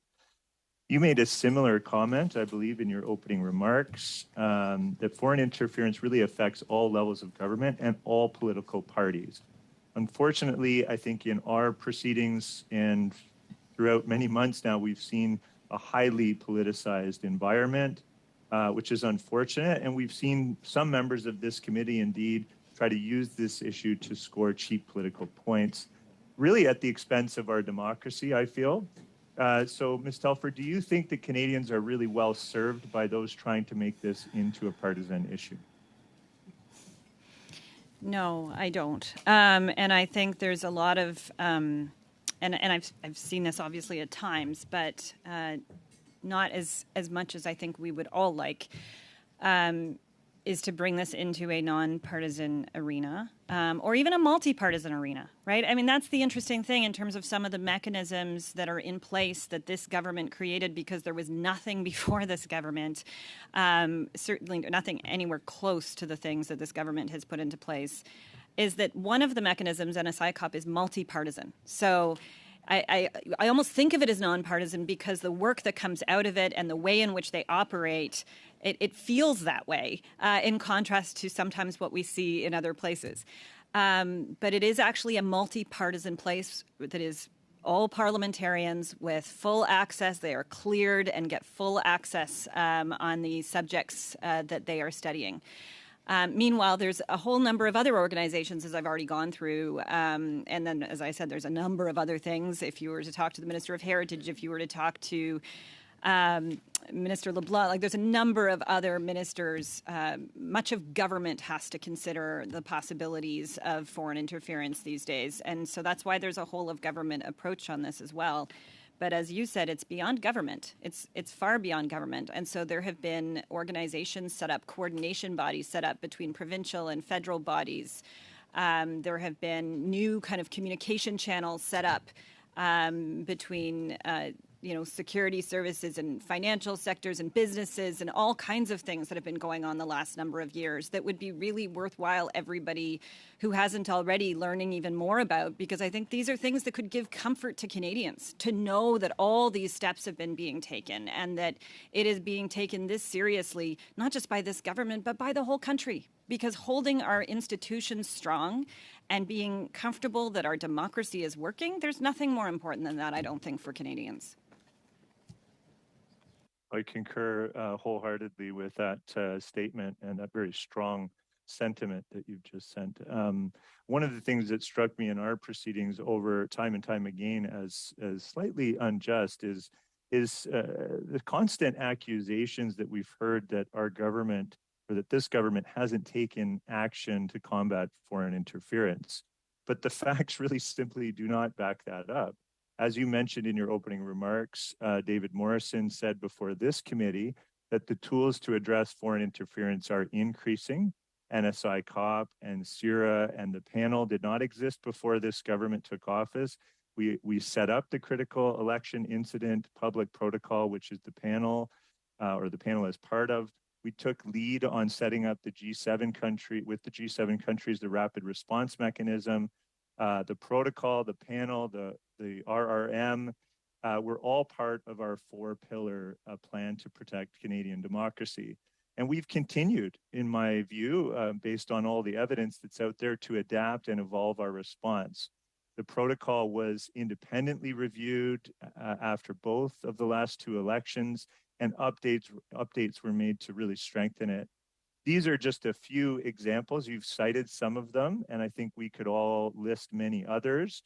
And there's always more to do. I think we've acknowledged that. You've acknowledged that in your remarks. But would you agree that this government has taken strong action on this, that we take it seriously? And in fact, we've taken more action really than any previous government. Yes, I believe that to be factually correct, as well as this government has also committed to taking even more actions and very soon, and are in the midst of doing that. Great, and we've heard that foreign... No, sorry, Mr. Turnbull, I know you couldn't hear it possibly, but you wrapped up right as the beep happened. Sorry, Madam Chair. And Ms. Telford has provided you an answer, so thank you for that. And now we will enter into our 4th round.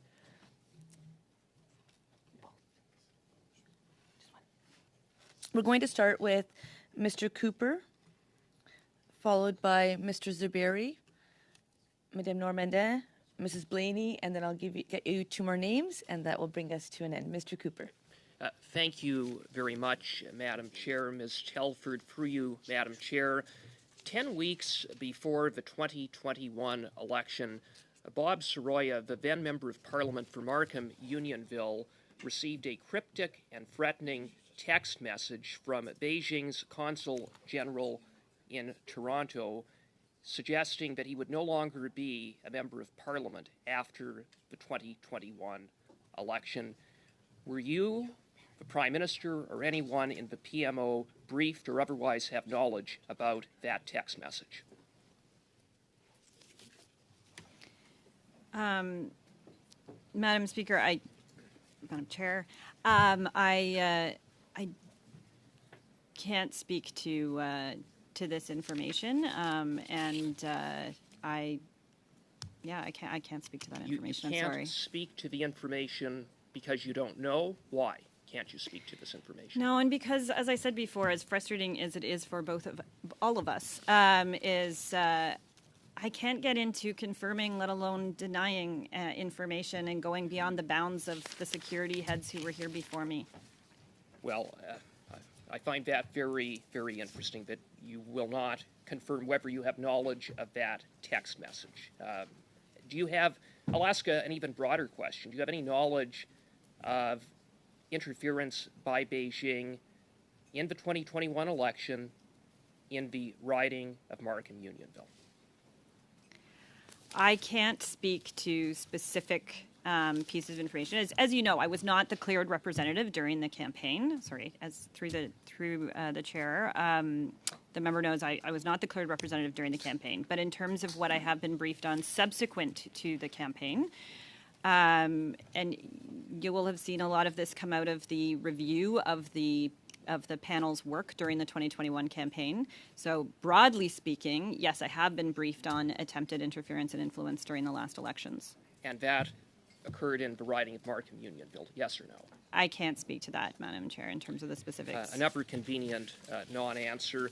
Ms. Telford, through you, Madam Chair, when I asked you in my previous round about when the Prime Minister first learned about Beijing's interference in the 2019 election, you didn't answer it. You said it's part of an ongoing conversation. You conveniently refused to even acknowledge your knowledge or familiarity with one of the very few documents that has been produced by the Prime Minister's own department, the PCO, dated February 21st, 2020, that spoke about a subtle but effective interference network in the 2019 election. So in the interests of transparency, Canadians deserve to know, when did those conversations begin?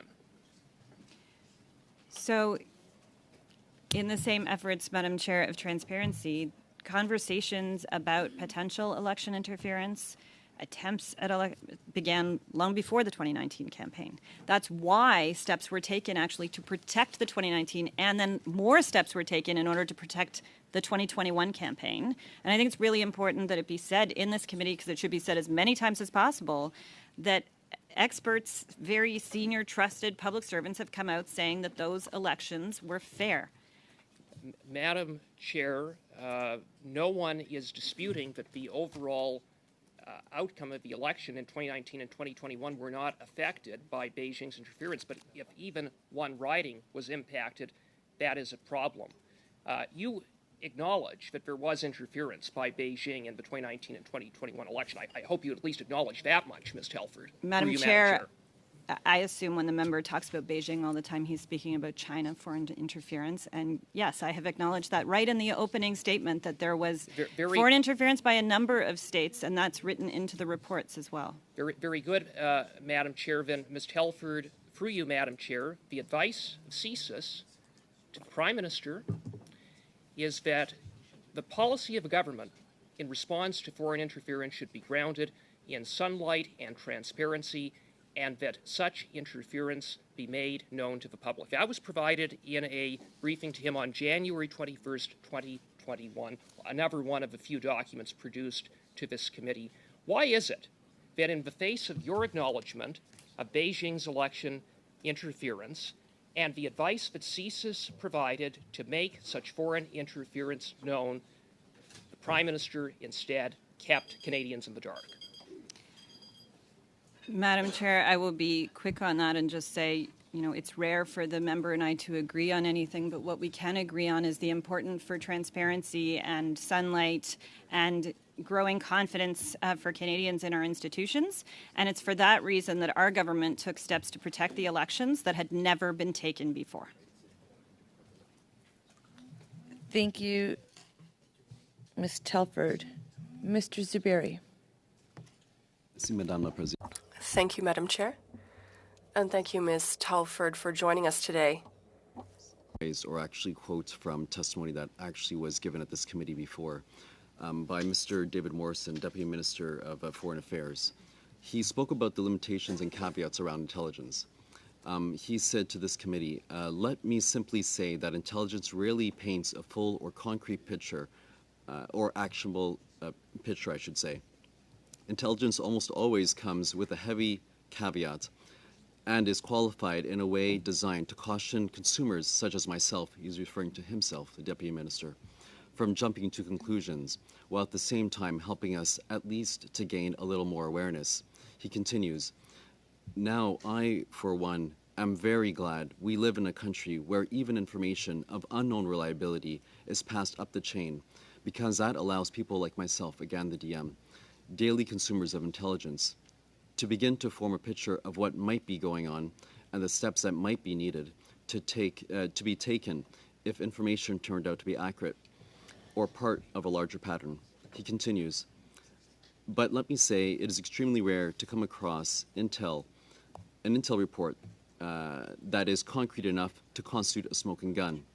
Intelligence is much more a game of disparate pieces of information, many of which don't seem to fit together, at least initially. He continues, in this context, I would like to make a final point. Intel that gets leaked is taken out of context. For example, a report from a single corroborated source. If that report instantly becomes taken as fact, this can be prejudicial to Canada's national security. There is nothing our adversaries would like more than to divide Canadians and to call into question our very institutions that keep Canada safe. I know you spoke about this in your opening statement. Would you like to elaborate a bit further on the DM's comments in relation to this and his previous testimony? I would just, and it's something that might be worth, so thank you for that, because I think it's worth pausing on a little bit more something I said in my opening, which is sometimes the intelligence is wrong.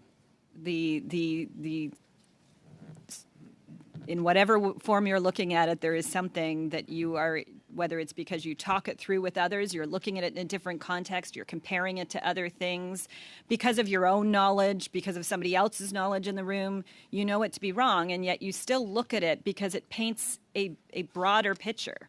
You still leave it in there because it's useful to even know that there's that information that's being spread out there or that's being stated somewhere for some reason. And if that is taken completely out of context, then no one has the opportunity to put it into that wider context, to know what is true and what isn't true. Also, some of it you need to take time with to be able to figure out its veracity.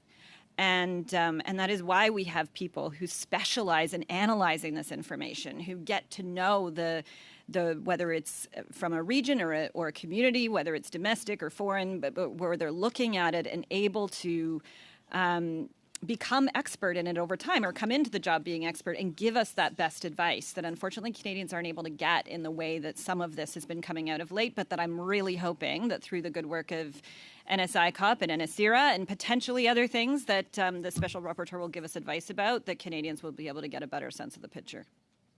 Thank you.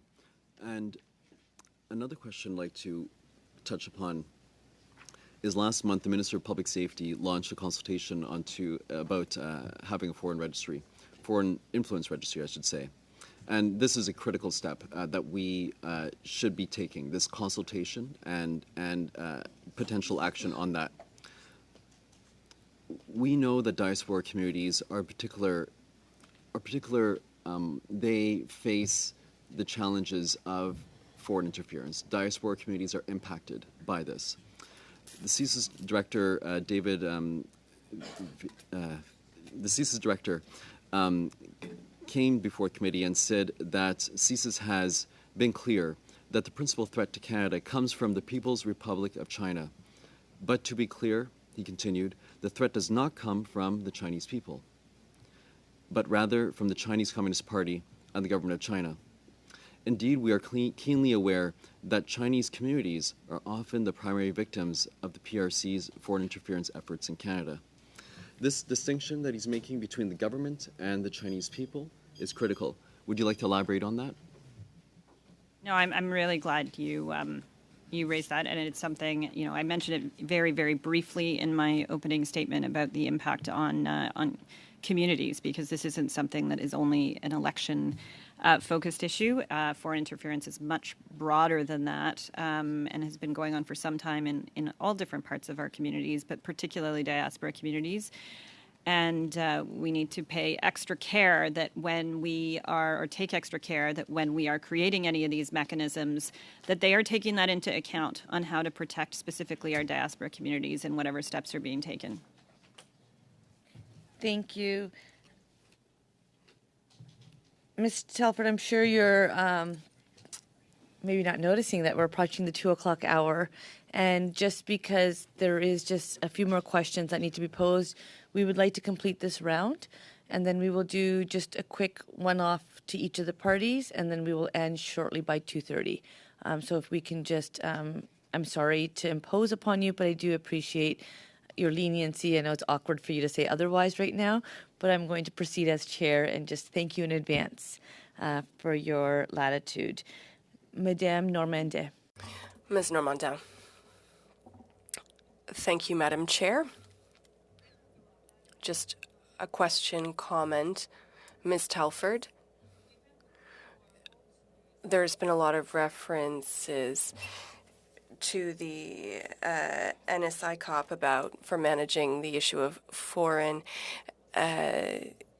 interference, but he said it was very difficult to obtain cabinet documents to do his work properly, and we know that they must counsel Mr. Johnson in the decision to recommend or not a public independent investigation. There is a context where there is funding at Canadian universities by foreign interests. There is increasing information that the Trudeau Foundation had regular ties to the PMO. There is more information about foreign interference in at least 11 ridings. Doesn't it become at some point too vast to be managed internally, and it needs a public independent inquiry like Mr. Butts recommended? Sorry, there was a lot in there, Madam Chair. So on the provision of information to, NSI COP Special Rapporteur, I know that the Prime Minister has committed to providing and giving access to as much as possible. He provided unprecedented amounts of information and access to information during the POEC committee. Or inquiry, rather, in the fall. And so if there are concerns on that front, I'm happy to take those back. In terms of ties to PMO and things, there's a lot of kind of assertion and innuendo there, Madam Chair, that I'd be happy to answer questions on if there are questions on that, because there's not a lot there. And just in terms of the broad question of is it too vast, well, it's exactly for that reason. That there are a number of different organizations looking at things, that the Prime Minister did the additional step of putting in place an independent special rapporteur to exactly identify what might be getting missed in all of this and what more needed to be done to ensure we are getting as much of the best work done possible into all these different parts, but also that we're effectively answering Canadians' questions, most importantly, perhaps. And on the role of Mr. Johnson, there is increasing information that there were ties between the foundation and Mr. Trudeau, and that Mr. Johnson was aware of the donation, and that he may rule that there is no need for a public inquiry without, are you not limiting his ability to make good decisions about holding an inquiry or not? So I'm glad you asked that, because I think it's really important to make clear, and I know it's been said in other public forum, but to make clear here, given the subject matter here, the Prime Minister has had no contact, he's had no relationship with this organization for over a decade. So when we insinuate that there are some other ties there, there aren't. The tie is in the name. Merci. Thank you. Well, thank you so much, Madam Chair, and everything, as always, is through the chair. So I appreciate that.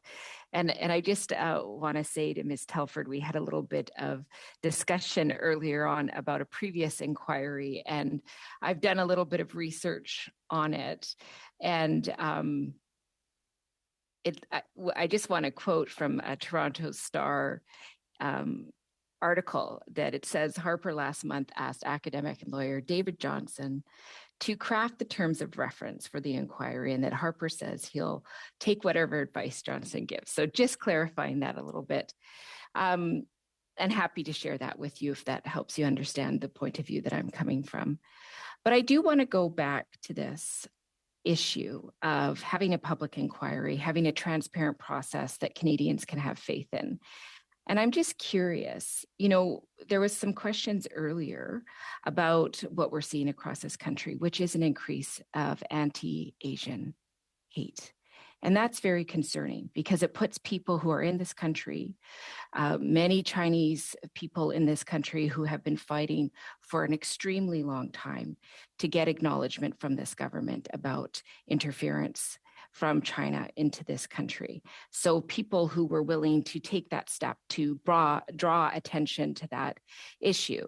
So if the rapporteur comes forward and recommends a public inquiry, I'm just wondering if the PMO, if the Prime Minister, if Ms. Telford would admit that it was wrong to allow these issues to fester in the public mind for such a long period of time, that it's created a distress that is just not necessary. And that the longer we ask Canadians to wait, we are actually harming other populations by not seeing that action. So I'm just wondering if that would be the case, and if there would be a willingness to say, you're right, we should have just done this in the first place.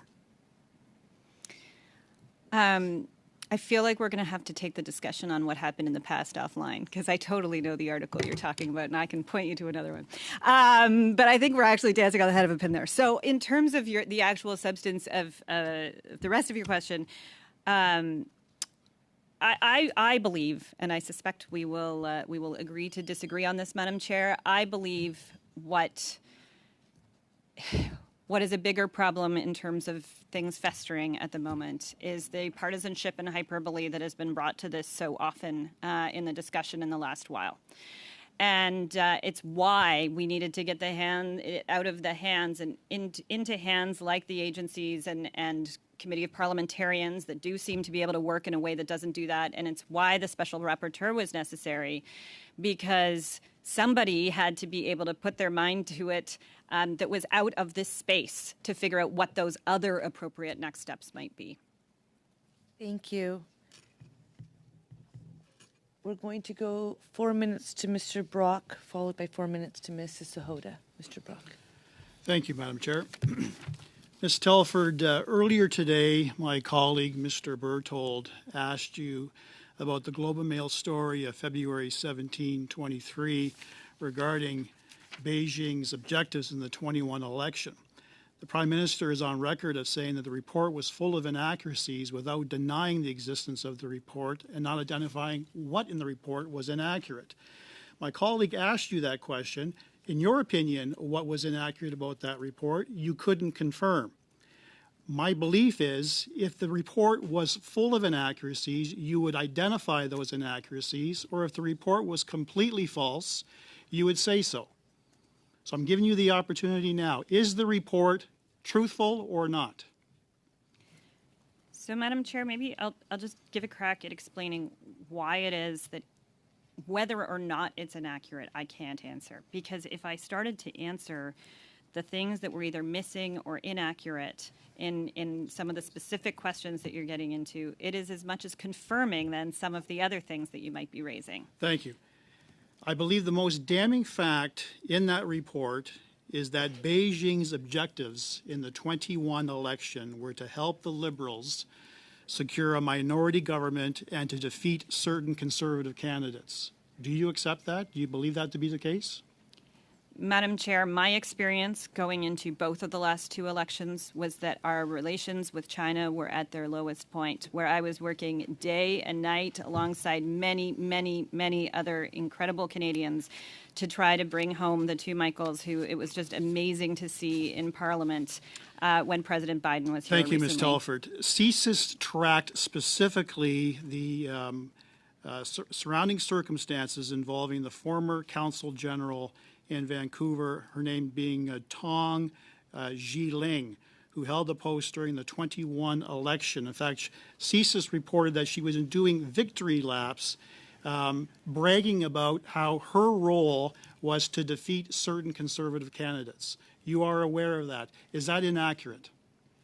Madam Chair, I'm aware of the reporting on this matter, and I can't speak to what different countries' ambassadors and consul generals have said. The Prime Minister was aware of this information? The Prime Minister is also if you are aware of of it, the Prime Minister is aware Pausing. of it, correct? The reporting, Madam Chair. Pausing. You know, friends, colleagues, this just takes away from our time. That's all we lose. We all lose time. No one here is new. One person's going to speak at a time. It was not a courtroom at the beginning of this meeting. It still has not become one. It is the Procedure and House Affairs Committee, which I know has really high ratings. I'm sure there's many people watching, and they want to see the important work that we do here in the House of Commons. Mr. Brock. The victory lap that she was bragging about, is that false? Madam Chair. Yes or no? Is it false? I It's a can simple only question. speak to the fact that I'm aware of this through. Mr. Brock, it's very simple. We have someone coming to appear today to provide us information. What might be simple to you might not be simple to somebody else. I don't know. I've never been a chief of staff to the Prime Minister. I'm not sure if you have. So I'm going to ask Mr. Brock that we permit Ms. Telford to answer, and when she gives a quick answer, and Ms. Telford, I have to commend you. Your answers have been quite short compared to most witnesses, and I appreciate that. So I'm going to give the floor to Ms. Telford, and it will be returned to you, Mr. Brock. Madam Chair, just for clarification, Madam Chair, the question was premised with a yes or a no. I didn't get a yes or a no, and that's why I referred to it as a simple question. So within the House of Commons, Mr. Brock, as you know, if there is unwritten rules, and oftentimes the amount of time that is consumed for the question or comment is provided to the person to answer, and I think it's only fair that the witness be able to answer. So I recognize what the premise was. If you look at my premise, it's been, let's have a functional meeting and one person speak at a time. I've been doing this for many meetings. I've not yet achieved that, and I will keep trying. Madam Chair, so right now, Mr. Brock, you will have 1 minute left. First, starting with Ms. Telford. CSIS reported a month after the 21 election, it was well known within the Chinese-Canadian community of British Columbia that Ms. Tong wanted the Liberal Party to win the 21 election. Is that false? I think, Madam Chair, you'll know my answer on this, which is that I can't speak to Thank you. specifics. CSIS reports reveal that Ms. Tong and former counsel Wang Jin made discreet and subtle efforts to encourage members of Chinese-Canadian organizations to rally votes for the Liberals and defeat Conservatives. Is that false? Madam Chair, I think what I would just remind the members is something I said in the opening, and that's come up throughout this committee, actually, which is that interference in elections has an impact on all political parties. In November 21, CSIS reported that Ms. Tong described former MP Kenny Chiu as a vocal distractor when discussing his defeat in the 21 election. She also is reported to have said that Mr. Chiu's loss proved that their strategy and tactics were good and contributed to achieving their goals. Is that false? Is that inaccurate? Madam Chair, I'm going to have to give a similar answer, but I would say that it's important to remind people, because of the insinuations I think coming through from the member, that the election has been examined by experts, and they have deemed it as one that was free and fair.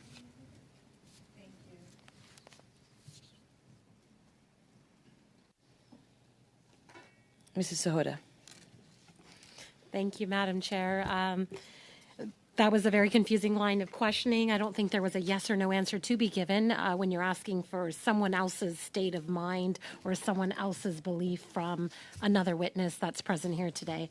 Kind of like the hyperpartisan and political attacks we've been seeing from many members today about why the PM is keeping people in the dark, why we don't want sunlight and transparency. I believe through you, Madam Chair, to the witness, there have been many points where Ms. Telford has mentioned that a protocol unit has been set up. Protocol is in place. It is their job to, if something rises to the level past a certain threshold, and we've had, Mr. Ian Shugart even say in a CBC News interview as well, that they were prepared to do so. They would have brought things to the public's attention had anything, even in one riding, risen to that level, let alone anything had been national. So I'm wondering if I could get some more comments from you, from Ms. Telford, regarding what her or the PM have within their responsibility to do based off impartial parts of information that you receive versus what agencies like the RCMP have in their ability to do if CSIS was to present information to them, what the protocol unit could do, who is responsible for putting more sunlight or transparency into foreign interference that's happening in our electoral process, which has been happening for some time. I think one of the challenges that even comes out in your question when you name a number of the different places is that there is no one person. Even if as one of the members I know, at least one of the members I know, would have liked an inquiry already, and one of the challenges is into which part exactly. What does it look like exactly? Like whereas with POEC there was something built into the legislation where there was a clearly mandated, time-framed, clear question that had to be answered. In this case, this is something so diffuse and across so many different parts of government. Let alone other levels of government. It involves law enforcement, which obviously works very independently and separately from certainly from the political side, but also from all other parts of government. Oftentimes, even if they coordinate with other parts, the security agencies are obviously incredibly sensitive organizations. So how all of that can come together and be better reported on, I think, is an excellent question, and one that I think NSICOP has made great strides at trying to find different ways, whether it's training to members of Parliament or and better communications and ongoing communications with members of Parliament, or whether it's a whole series of other things that are in Clerk Charette and Minister LeBlanc's report that they just put out of a whole bunch of other next steps that can be taken. But there's so many different things, and I think we're seeing that through all the reporting. There are so many different things that there is not just one answer here to be given, because this is an ongoing body of work that is totally multidisciplinary. Almost doesn't even quite cover it.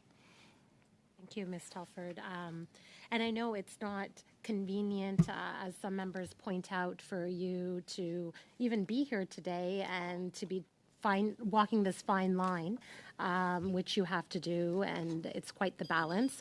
It's very convenient for the leader of the Conservatives not to take briefings so that he can say whatever he would like to say. So I just want to thank you in conclusion for being here today and shedding some more light as much as you could in this forum. Thank you. Thank you. We will do a quick last round. not exactly as planned, but I understand it's going to be Mrs. Thomas sharing time with Mr. Berthold for 4 minutes, Ms. O'Connell 4 minutes, Madame Goudreau and Mrs. Blaney 2.5 minutes each. Mrs. Thomas, through the chair. Through you, Chair. I believe what we heard today then from Ms. Telford and the testimony that she provided was the following. Today she was asked a series of very simple questions. They were questions that did not require top security clearance. And yet there was a failure to give proper answers. We asked questions with regards to the Prime Minister's knowledge. We asked questions about the briefings that he received. We asked questions with regard to whether or not he was informed concerning Beijing's interference in our elections.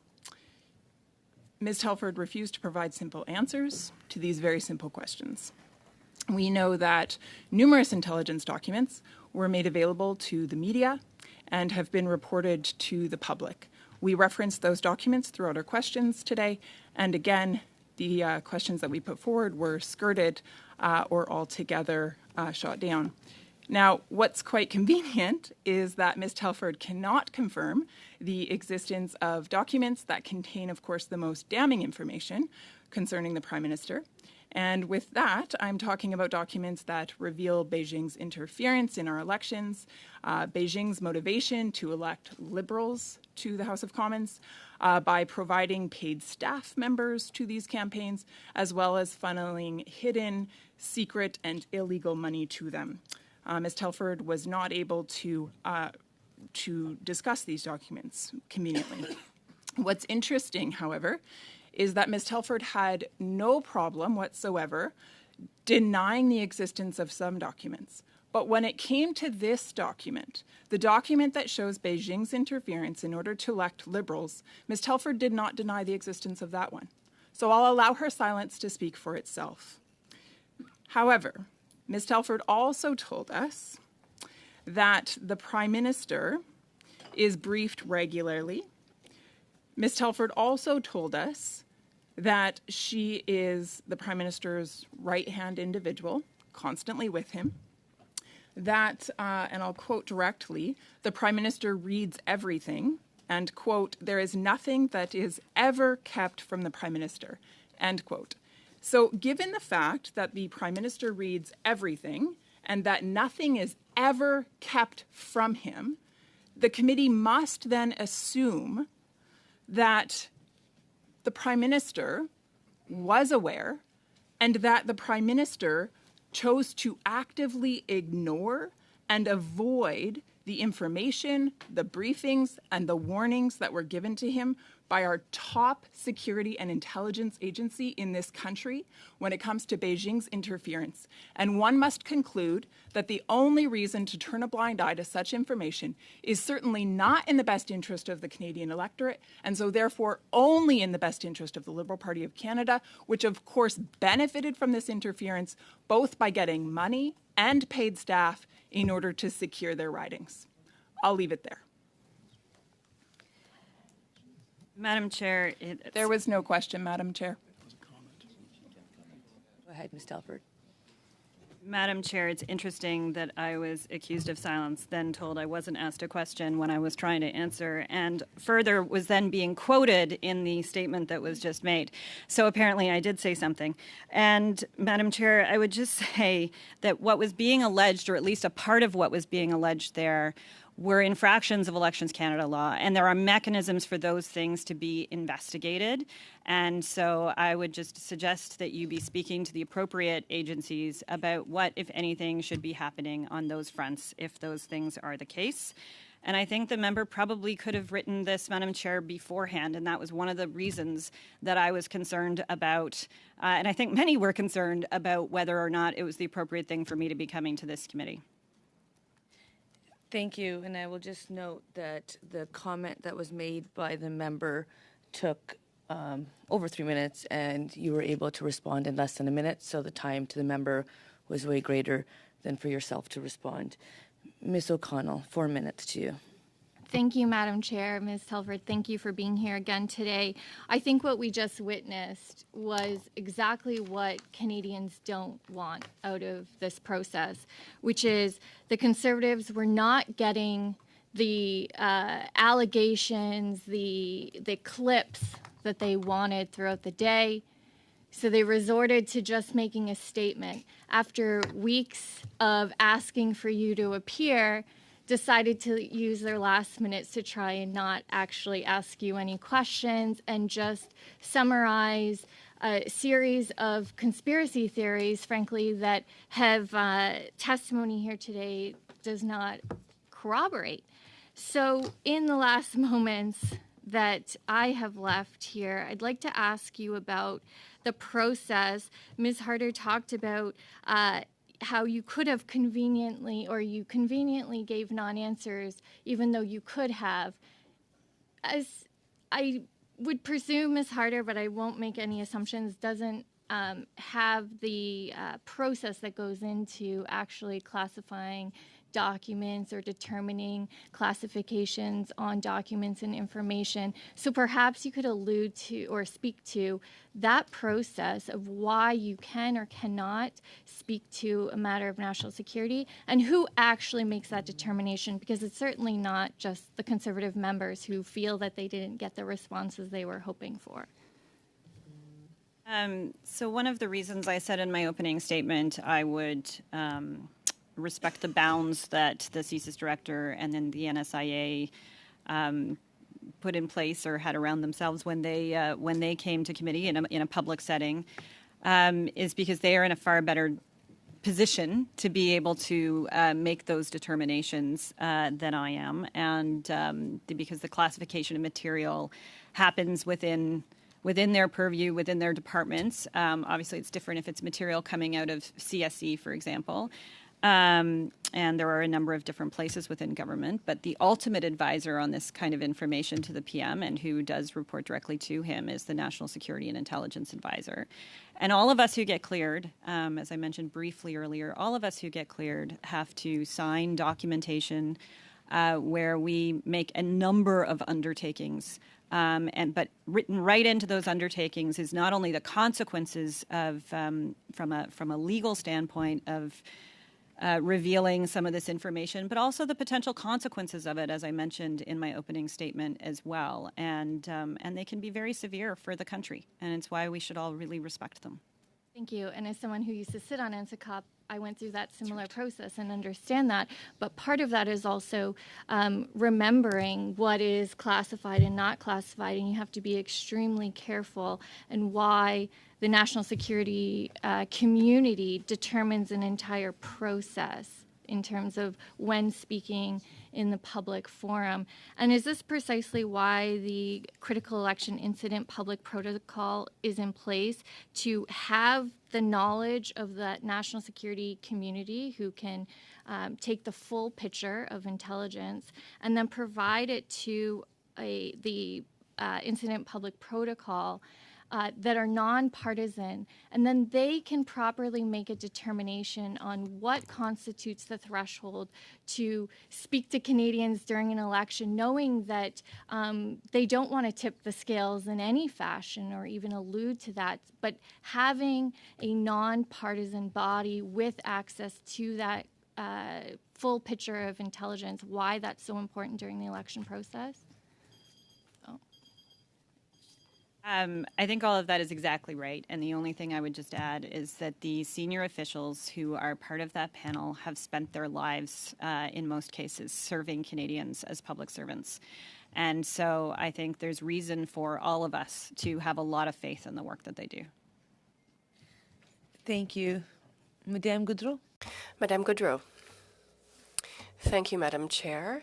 2.5 minutes is not much time. Thanks again to our witness, Ms. Telford. 2 questions. The first, given everything, all the information we've received today, efforts to avoid interference in the measures that have been established for a few years now, since 2015, efforts have been made, we agree. But what can we say to Canadians? We're here today where clearly defending democracy is not working, what are you telling people at home? Because obviously there are alerts, and unfortunately, there is still interference. We can't deny it. Madam Chair, I would disagree a little bit with just the thought that it's not working, because actually I think the fact that we're all having these conversations speaks to the fact that this is in the public domain in perhaps a new and different way. It doesn't mean that the institutions themselves have not been working. And I think there's questions to be asked. And I think those questions are being asked in a number of the bodies that we're talking about by the appropriate ones. There's ones that do oversight of the security agencies themselves. There's the NSI COP multi-partisan parliamentarian group that's able to look at other parts. You know, there's a lot of different pieces to this, and I appreciate it's complex, but it's complex for a reason, and that's because this is a moment in the world, and that's where I think we have to take that step back from saying we have some specific challenge here that is unique to Canada, and where Canada has to just, you know, snap its fingers and solve this this problem overnight. I don't think this is something that gets solved overnight. I think this is something that's been being worked on for years, and I think it's something that our allies are dealing with too. It's why it was so predominant as a discussion point at the G7 hosted here in Quebec. Merci, Madame la Présidente. Thank you, Madam Chair. Given all of that, given that we're constantly adapting to our environment, how is it that between 2019 and 2021, how is it that Canadians were not made aware of the fact that it existed and that it will exist? Why was it hidden? And why has it been hidden for 6 months? So I would offer two things quickly. One is that there was the review of the panel's work that did speak to interference. NSI COP also continued between 2019 and 2021. I think, and what I'll just say quickly, because I can tell already I'm getting the look, but is I think there was a lot of other news between 2019 and 2021, and perhaps that's maybe why this wasn't, some of those reports that were coming out on this subject were not in the same kind of spotlight as they might have been if there hadn't been a pandemic amongst many other things at the time. But a lot of this work was ongoing between 2019 and 2021 and being reported publicly. Thank you. Mrs. Blaney. Well, thank you. And through you, Chair, I agree that this work needs to be taken out of the partisan environment of Parliament. Why did the PM not instruct Mr. Johnston to set the terms of a public inquiry, then to decide whether or not to even have an inquiry? Is it not true that a public inquiry is the best way to take this out of partisanship? I think that's the first question. I don't know that it is his first question, but it probably is the first question he needs to answer, certainly before, Madam Chair, the special rapporteur is able to answer what a mandate should look like. It's what should the mechanism look like? What is the question we're trying to answer? What are we trying to satisfy here? What is the moment we're trying to meet with Canadians here that can give them the satisfaction that we all want them to be able to have in their democratic institutions? What's the best way to do that? First, we have to figure that out. Then you figure out a mandate. And if those things can already be happening or already are happening through other means, and the spotlight just hasn't been shone on them, maybe perhaps to my previous answer to a different question, then maybe that's something we need to think about. So I think there's a lot more to think about here than a binary choice about, you know, inquiry, no inquiry. And that's hopefully what is now happening. And actually, I'm certain it is. Well, if a public inquiry had started 3 months ago, I don't think we'd be sitting right here in this room today, but I'll leave that to you. So my last question, U.S. presidents do have the ability to declassify information at will. In a situation where the government has classified information to clear the air that would help if it was declassified without necessarily disclosing sources and methods that would concern national security. Does Canada have a similar process? So I've heard the question. I understand the interpreters are not able to hear the question. and that the internet connection might be unstable. So I'm not sure if something else is running on your computer. Did something change, Mrs. Blaney? Nothing changed. Okay. Can the interpreters confirm that you hear me now? You hear my voice? Mrs. Blaney, can you briefly summarize your question again? Okay, I'll try. I'm hardwired, so I don't know what could have happened. Presidents do have the ability to declass information at will. If there was a hypothetical situation where the government has classified information, that if it was it would clear the air, and it would be helpful if it was declassified without sources and methods. I'm just wondering if Canada has a similar process.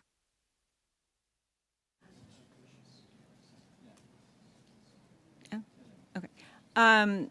It's a very good question, and one I have been asking many questions about myself for the last while, and it's not as straightforward an answer as unfortunately what you just described from south of the border. Having said that, I would encourage you to speak to officials on that further. I don't feel expert enough yet, but I can tell you I've been asking a lot of questions on this in the last little while. Thank you. So there is some connectivity issues taking place, I would say, actually in this room, because there is a delay on the screen even. So I hear the comments being made in regards to the interpretation at the end having an issue. I empathize with that, and we'll get to the bottom of it. But seeing that we have come to past 2:30, I am adjourning the meeting. I am thanking Ms. Telford for coming to appear today. And just for the purpose of members, good news. Tuesday, we will be doing BC redistribution during our normal slot. On Tuesday evening, we do have the 6:30 to 8:30 slot, and it will be Mr. Michael Wernick and Mr. Daniel Jean appearing for 1 hour each. We've not confirmed the hour. That's why the notice has not come out, but it will be there. With that, I wish everyone a great day. Ms. Telford, thank you for your time and attention. Everyone keep well and safe. Thank you. Happy Vaisakhi.